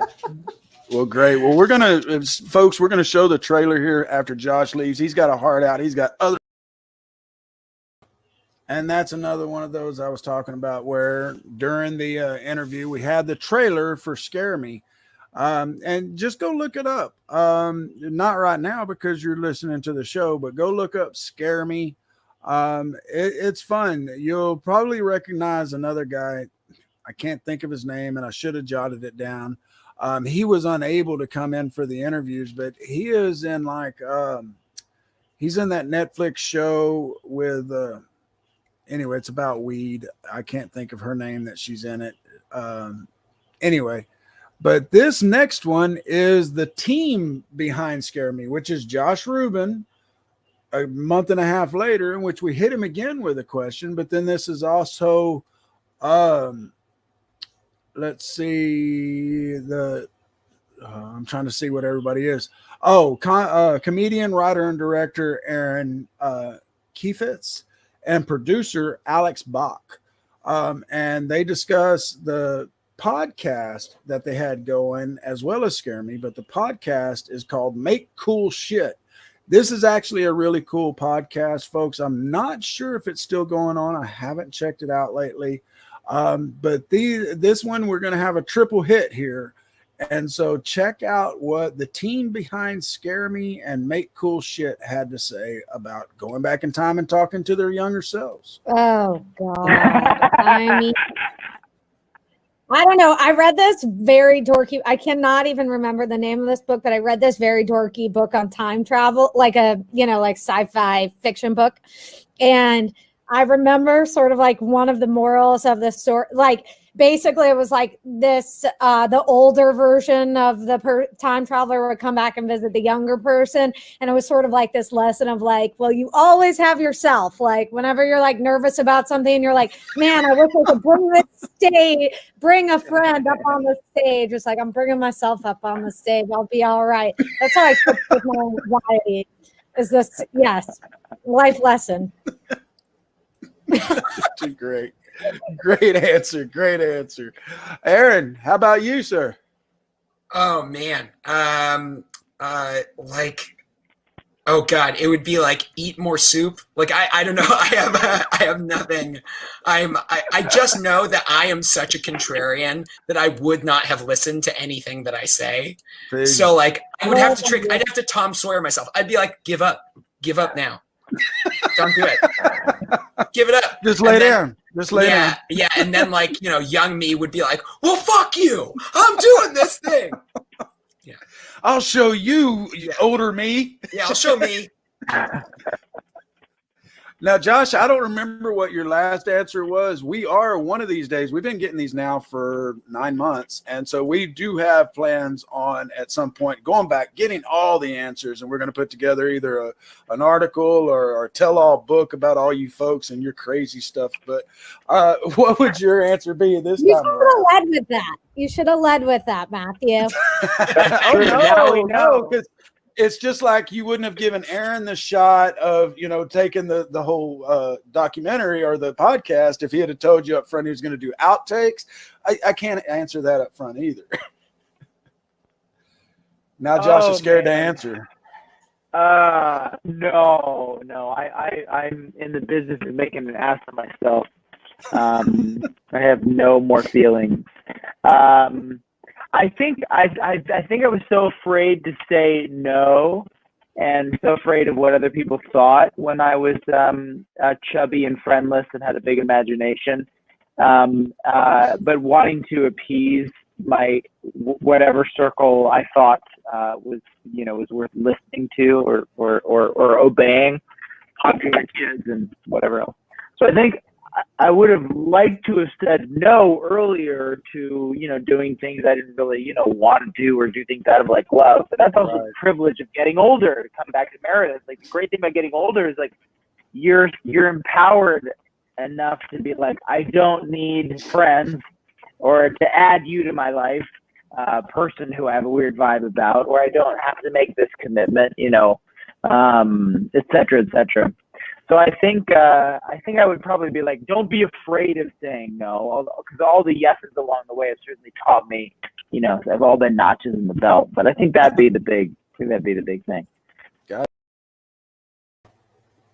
And like I said earlier, folks, there's some audio issues with some of these, and that was just because of either the guest connection or the interface or the software where we were using at the time for the podcast and stuff. But these were some great answers that I had to include in this recap show of Geek Speak. And we're not winding down quite yet. We still got a decent little chunk left. Not a whole bunch, don't get me wrong. I'm just trying to scroll through.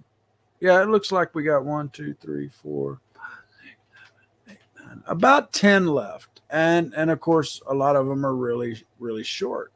Up next is a couple of comic book folks. Again, like I said earlier, especially thanks to Meredith, we created a lot of relationships with folks in the comic book world. And we've had John Celestri on, which he is the creator and the whole honcho behind Bloodwing Angel. Then there's Russell Allen, who is with Xenonite Titan, and Grant Lankard with Beowulf. I will say the only one I read was Beowulf, but I enjoyed them. And I also know that I enjoyed the interview. And let me back up here. There we go. Wait a minute. Uh-oh. I got something out of order here. I don't see their interview. Oops. Oh, wait. There it is. Ha. I didn't screw up. Here it is. Buy Apple.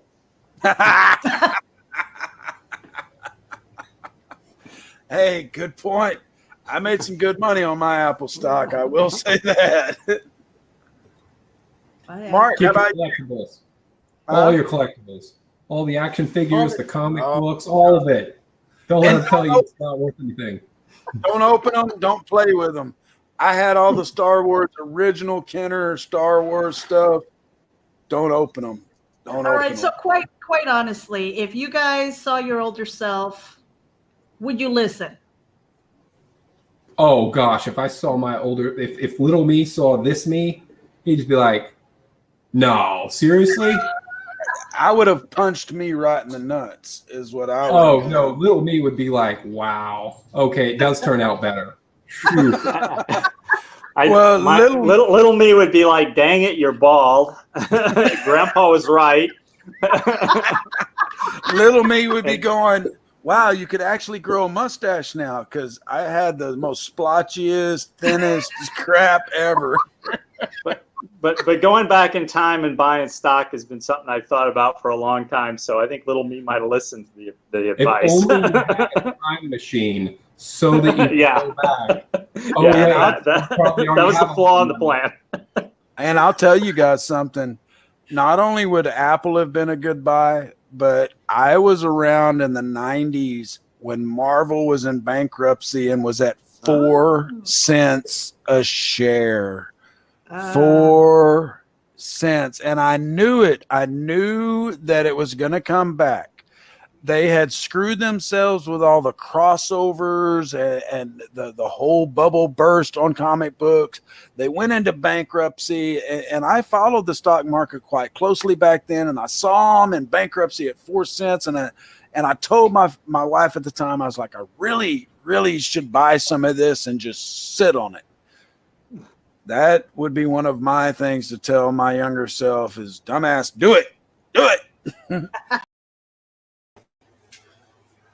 And, you know, like I said several times, a lot of these bring a lot of fond memories, especially seeing Meredith in her pink wig. I kind of wish that she had done an alternative character when she had that wig on, just because it would have been cute. But she looked great in the wig. We had a lot of fun with these different guests, and the next ones y'all are definitely going to recognize. We got Jay Bruchel, which he is from The Sorcerer's Apprentice and Goon, and then Jordana Brewster, who you're going to you would recognize from Fast and the Furious, and she plays Dominic's sister, and then she's also in the remake of the Texas Chainsaw Massacre. And I say you would recognize her if you go into our YouTube channel and look for the link for this interview. You'll see her at the start of the interview. Once we played the once we played the trailer for this movie that we had them on for, which was called Random Acts of Violence, she disappeared off camera. We could not see her. We could hear her just fine, but we couldn't see her. But you may recognize her voice. But anyway, like I said, she is Dominic's sister in the Fast and the Furious movies. She married Brian, which I can't think of the late actor's name right now. But Jay is the writer, director, and even co-stars in this. This is one of those Shudder movies that I probably wouldn't have came across if we didn't hear from the marketing department and watched the movie. It was great. I was like, hey, can we get an interview? And they were like, yeah, Jay and Jordana are more than willing to come on the show. And this was a really fun interview. The movie is great. Again, it's called Random Acts of Violence. And Jordana was one of those guests that Meredith and I were pleasantly surprised that we got her to drop the F-bomb. And it was cute. It's one of my favorite F-bombs dropped on the show, but that's not what this show is about. This is about, if you could go back in time and give your younger self one piece of advice, what would it be? And this is what Jay and Jordana had to say. I would say chill out. I've always been like way too high strung and way too nervous. And at 40, I've finally relaxed a bit. And I wish I could have learned that lesson at like 25. I got you. What about you, Jay? It would be a similar thing.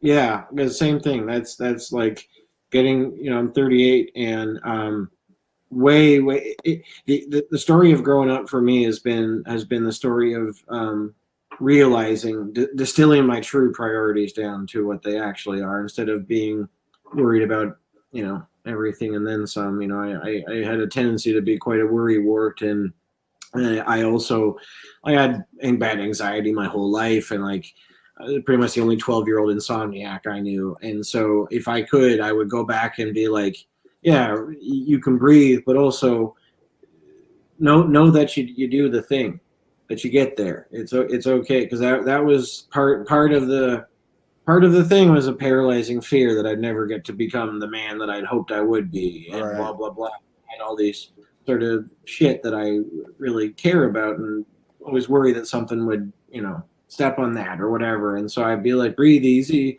and know that, you'll get there. It's all good. Mm-hmm. And that one is one of my favorite interviews, man. They were just very, very forthcoming, very cordial. It was a very nice, relaxing conversation. And again, that is available on the YouTube channel. Just scroll down and all of these interviews are available. The links, the full interviews. Next, man, this one was another one of those I hadn't heard of. And I'll be honest, the show was not my cup of tea, but it shocked the hell out of me how many folks we had tune in for this. and come in and interact all across the spectrum. And I'm 99% sure this was during one of our virtual cons that Meredith and I did. And this was Leonardo Carbucci. He's an American Italian actor, director, and producer of television and movies and commercials. And he's an international award-winning member of the Directors Guild of America. And he's the producer and director of Cyborg's Universe.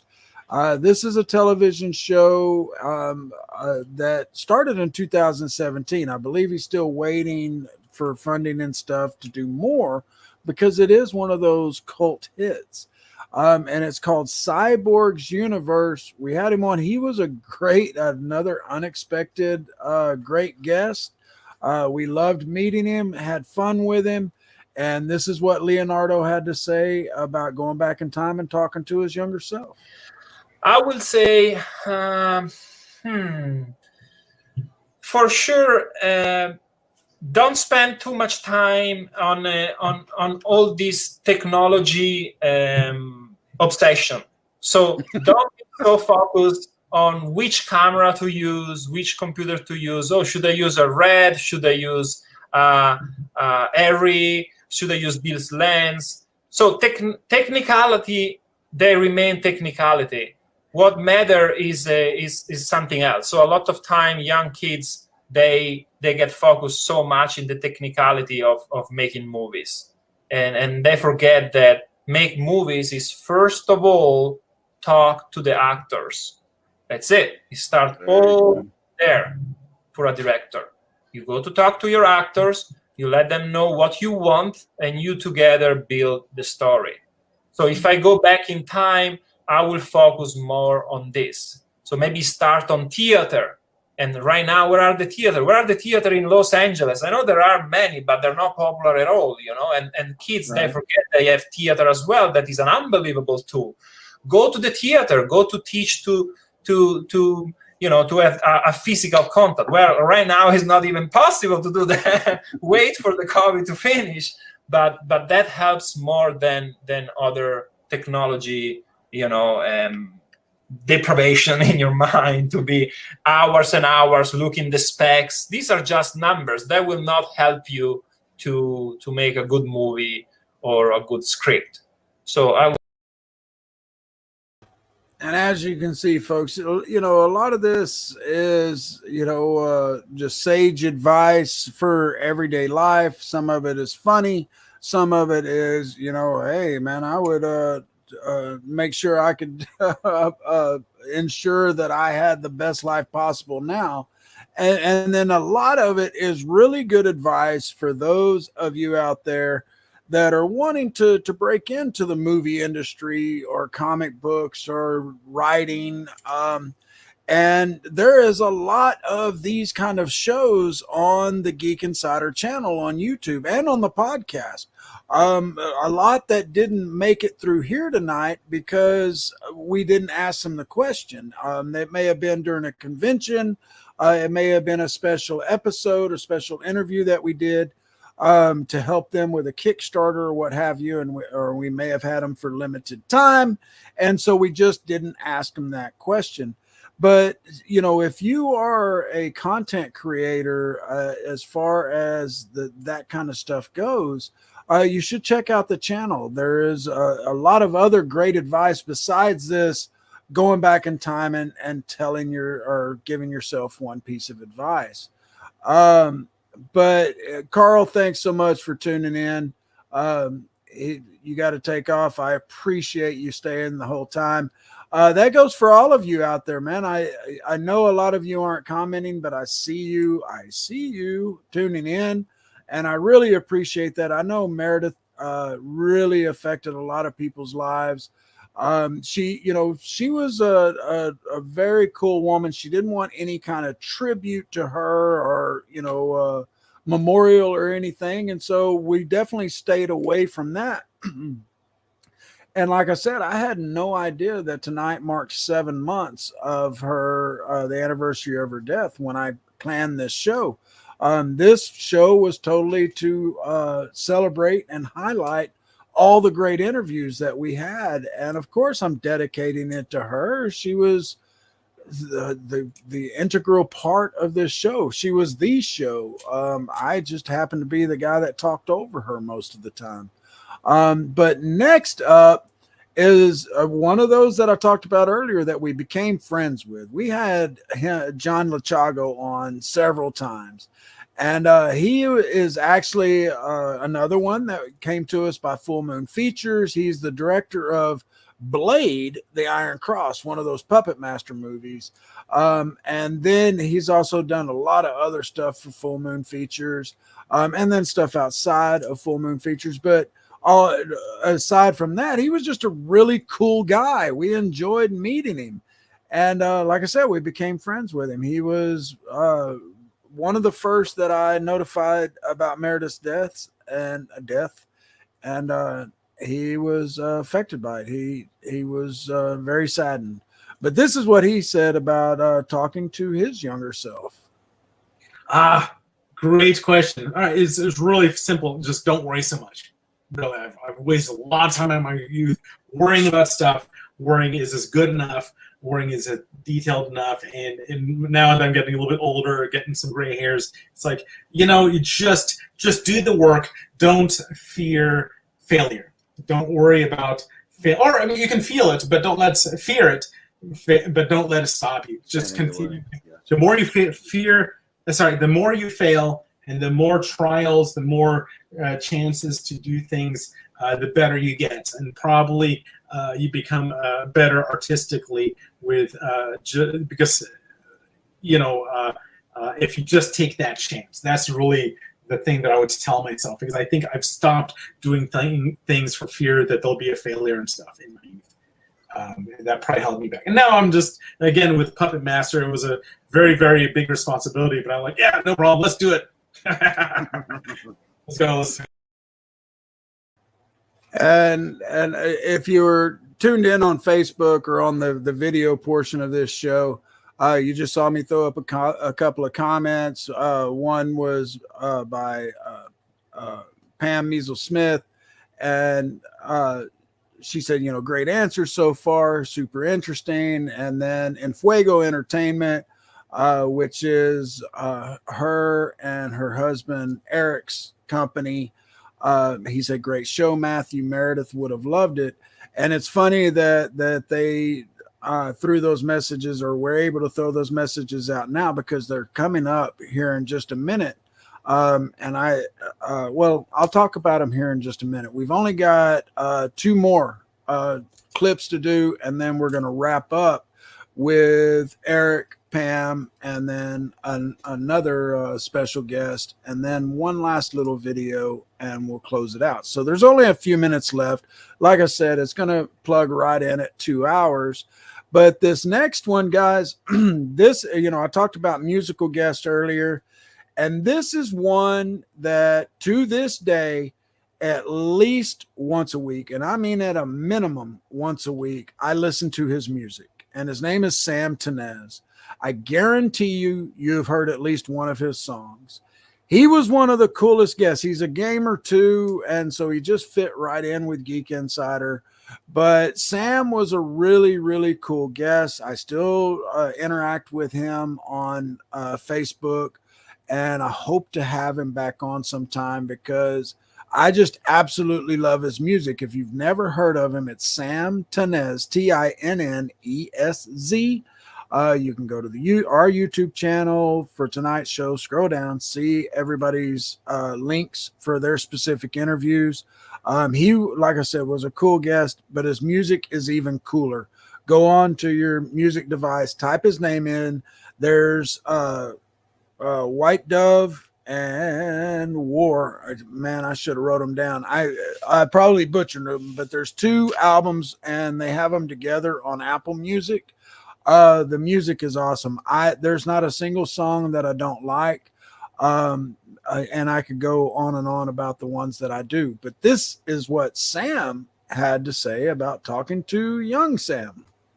Oh gosh, I guess I would say to be confident in who you are and not waver in those things that make you different. I think that the things that make you different are the things that make you you. And that's why you're here, are for your differences and for your unique ways of looking at the world and your unique expression of your art or how you look or whatever it is. You know, I think being different is good. So I think if I would have learned not to try to fit in, you know, that would have been the best advice.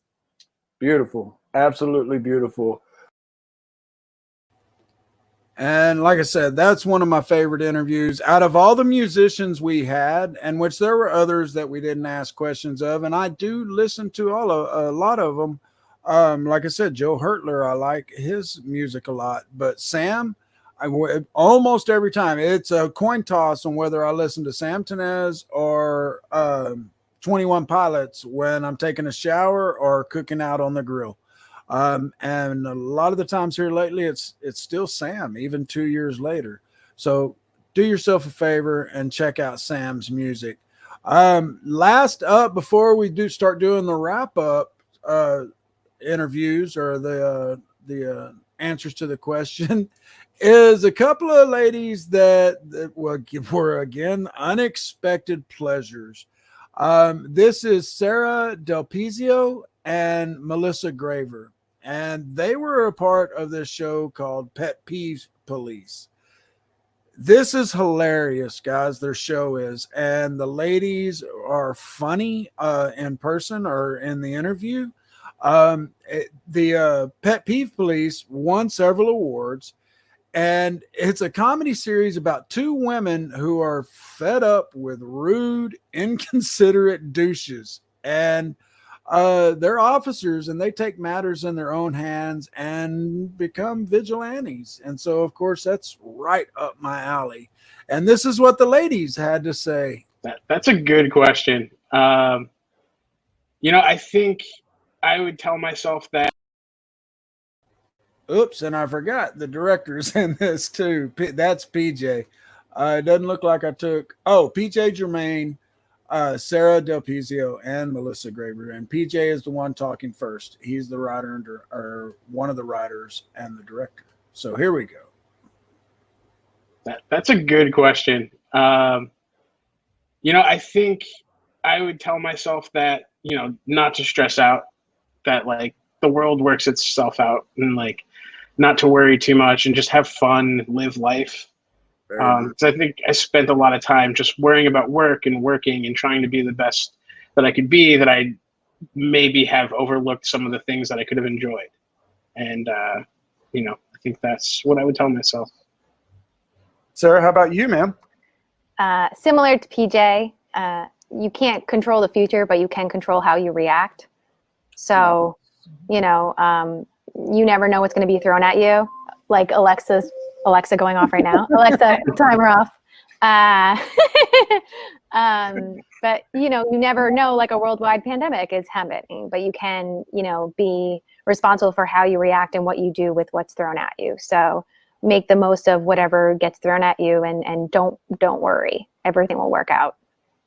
Fantastic. All right, Melissa, how about you, man? I'd say, like as an actor, if I knew then what I know now, I never would have gone from one large market to another. I would have gone to a smaller market, been a bigger fish into a smaller fish pond. And kind of on that, it was, I took things really seriously. Another reason why it took me to become a filmmaker for so long, because I didn't go to film school. I have a degree in psychology, theater minor, and then I did a 2-year conservatory for acting after the fact. But I was like, my dream wasn't to be a filmmaker, was to act. But through time and evolution, I realized I don't just want to be an actor. I want to do all those other things. And I kind of like wish that I just started doing it sooner, because whatever I do, I want to do it justice to it. And I took that a little, I think, too seriously, because you learn by doing, especially in the entertainment industry. Like that's how I got my film school education, was being on sets and big sets and asking questions and paying attention. And I would have told myself to just start doing it sooner and don't worry about doing it right. There is no right. So yeah, just start creating. Don't let yourself get in the way, and just kick ass and take names. And like I said, man, there's some really sage advice in all of this. And folks, these next ones coming up are the last three, and then one final video to completely do a bridge here. But these next ones hold a really, really special place in our heart. I know they did with Meredith. They do with me. These folks were the first real interview we did on Geek Speak. This again was just right at the beginning of the pandemic. We met them in February of 2020. So this was, I mean, like the same week or 2 weeks after everything really started going crazy. And that is the folks behind Hijab. This is a show that's on Amazon Prime. We fell in love with it instantly. This wasn't something that we just pushed because they were available. We pushed because we fell in love with it. And Meredith actually did the very first review on the show. And they not only were the first interview, but we remained friends with them. Pam came back for a show with Meredith with several other ladies where they were having a frank discussion just among the ladies. And then Eric came in another time. I forget for what. Well, we had a panel on. We had directors and stuff on. And if you haven't checked it out, this is one of those hidden gems, folks. Check it out. I know, and I meant to go write this down. And Eric, if you're still tuned in, or Pam, if you can throw out what those awards were, I sincerely meant to go grab this. I know that Andrea St. Martin just won Best Actress in something, and this is already a very award-winning film, folks, and it's one episode right now. Eric has alluded to the fact that some news might be coming soon on some other stuff, but as I was saying, these folks hold a really special place in our heart, and unfortunately they were so early on, we didn't get to ask them the question. We didn't come up with a question until an episode or two later.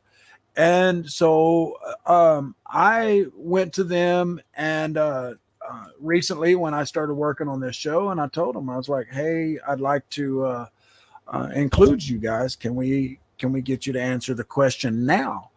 And they said yes, of course. But Pam went and busted her butt behind the scenes, and she was like, I'm pretty sure I answered this question before. And she found it, and it was on one of those panels that she did with Meredith. And it was great. And again, I meant to grab it so I could compare Pam's answers then and now. But I didn't. And so we're going to get their answers. And I'm ending this segment with Andrea St. Martin for a reason. And that's because it was appropriate that we had them, like I said, at the tail end of this. But B is because she gave such a freaking great answer, man. And I really am appreciative of all three of them going out of their way to make these videos. But I also appreciate their answers because they took the time and they kind of cheated, if you think about it, because they had time to think about their answers as opposed to everybody else was put on the spot. And Eric, thanks so much. She won Best Actress at the Las Vegas Film Festival. Again, Hijab, guys, check it out. It's really, really, really worth it. But anyway, forget what I was saying here. That Andrea gave one of the best answers ever. But let's start with Eric because Eric was actually the first. Eric and Pam were the first interviews we had. And I don't remember why I put Eric before Pam because ladies should go first, especially after Pam did all that looking for me. But anyway, here's Eric and what he had to say about talking to young Eric. If I have to give advice to my 18-year-old self, what would I say? Well, first I would say be patient. Be very patient. Second, I would say just always know that things will always work themselves out. Stay consistent in all that you do and master all that you do, because consistency is the mother of all mastery. So just find out something that you love and then stay consistent. And last and not least is just follow your bliss. Your bliss. Nobody else's bliss but yours. You'll have people telling you to go this way and go that way and go this direction and that direction. Follow your bliss. That's what I would say. And as you can see, like I said, they had a little time to think about their answers as opposed to everybody else, but they had a legitimate excuse. We didn't get to ask them before, and I had to have them as a part of this show. Just in case you're tuning in, I just saw the numbers jump here again. Folks, this is a recap of the Geek Speak YouTube, Facebook show and podcast, where I have gone over for the last 2 hours all the great interviews that we had over the years, but I'm just doing a little snippet of their answers to a question we asked them all, which is, if you could go back in time and give your younger self one piece of advice, what would it be? And it's been some really great answers. It's been a really nice trip down memory road. I have laughed a good bit. I have teared up a little bit because, if you don't know, Meredith unfortunately passed away 7 months ago today, and I didn't know that when I scheduled this show, but it was kind of appropriate. But anyway, next is Pam. And she is Eric's wife. She is a big part of her job. Forget all of your work, Pam, behind the scenes. I know you keep Eric in line and take care of things. So that's probably the best description. And Pam has been and Eric both have been a friend of the show ever since the inception. And so it was great to have them on board. But here's Pam's answer. I would not change anything of my past. I think that all my experiences, the good ones, the bad ones, the traumatic ones, it's made me who I am today. And I've been saying that literally my whole life. There's no regrets. But if I were to go back and talk to my younger self, I would say time goes by really fast. It might not seem like it right now, but it does, and it goes faster and faster as you get older. I would also tell my younger self that things constantly change. And whatever you expect to happen in the future is probably not going to happen. It's going to be completely different than you can even imagine. I would also say, make sure that you spend as much quality time with the people that you love, especially the elderly. Really pick their brains and ask them questions and take that special time to get to know them and learn about what makes them tick. I would also definitely go back to my younger self and tell myself, eat plant food only. Save those precious animals, save the earth, and it will also make you healthy and strong. Saying, and again, Pam cheated even more there by giving more than one answer. She just said from the chat, can't give just one answer. And that's all right, Pam. That was some sage advice, man. I really loved these answers that you guys provided. And then last but not least, as far as the answers go from the Geek Speak show with Meredith and I, is Andrea St. Martin, and I don't put the the right enunciations on this like I should. My Texan tongue just doesn't seem to form that. And Meredith says it really, really great at the beginning of this interview, which again, if you go to the YouTube channel and look at this show from tonight and look in the more info about the show description, I've got the links to every single interview that we did. And Andrea, man, she teared me up with this answer, and my wife was even like, wow, what a great answer. And I'd already planned to end this show with those guys, or this segment of the show. There's only one more thing I want to discuss, but her answer just really was great, and I think you'll agree. So here is Andrea, and again, her, Pam, and Eric are all involved with hijab, and I'm probably saying that wrong too. But that's on Amazon Prime. Folks, do yourself a favor, check it out. I know you got all the streaming services. Check it out. But here's Andrea. What I would tell to my younger self, first of all, I would be like, listen, girl, you're gonna miss it more than once. But that's okay. Everybody does. Just get through it, and keep your heart full of love, though, no matter how much pain you go through. Just keep loving everybody.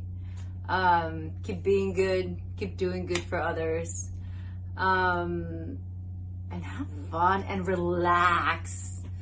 Have a lot of fun, because time flies. And mess up intentionally once in a while. I'm just saying, have fun. But you know what? I've had fun, so it's not like my younger self needs to hear that. But just don't regret anything. Just be more present. Enjoy every person that you're with in that moment so much, because you don't know if you're gonna have them again.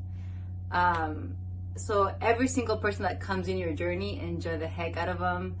Get rid of the ones that are like not apporting to your life or giving you something uplifting into your life. Get rid of the negative people easier, faster. But enjoy life. Enjoy while you're here.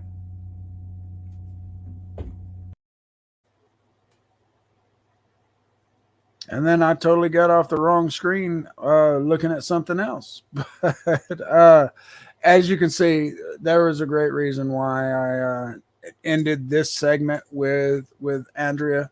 And again, those three have a really special place in our hearts. And that's going to really wrap Geek Speak, everyone. As you've heard a couple of times and a couple of the little clips I played, this was something that Meredith and I had planned for a long time of putting these all together.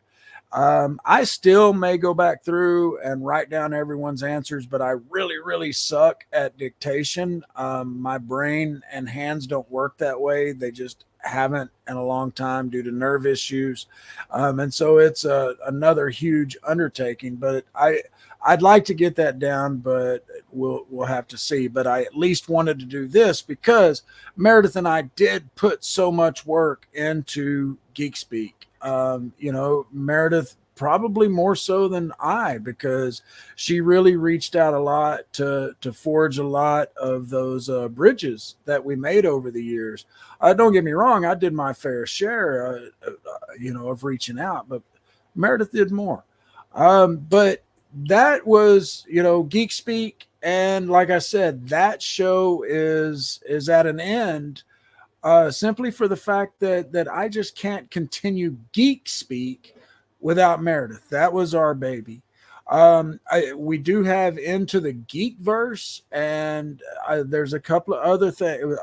Geeky Cheeky and Downright Freaky is going to come back. But Into the Geekverse is the new thing, and my new show with my co-host David, who I've known his entire life. We're best buds. And he and I had our first interview last week, or this past Sunday. We're on Sunday nights at 9 p.m. Central. And that's here on the YouTube, the Geek Insider YouTube channel, as well as on the podcast channels. And we had our first guest, and he is Jordan Moriello. And he is the CEO of Moriello, which they not promote, but they represent gaming influencers.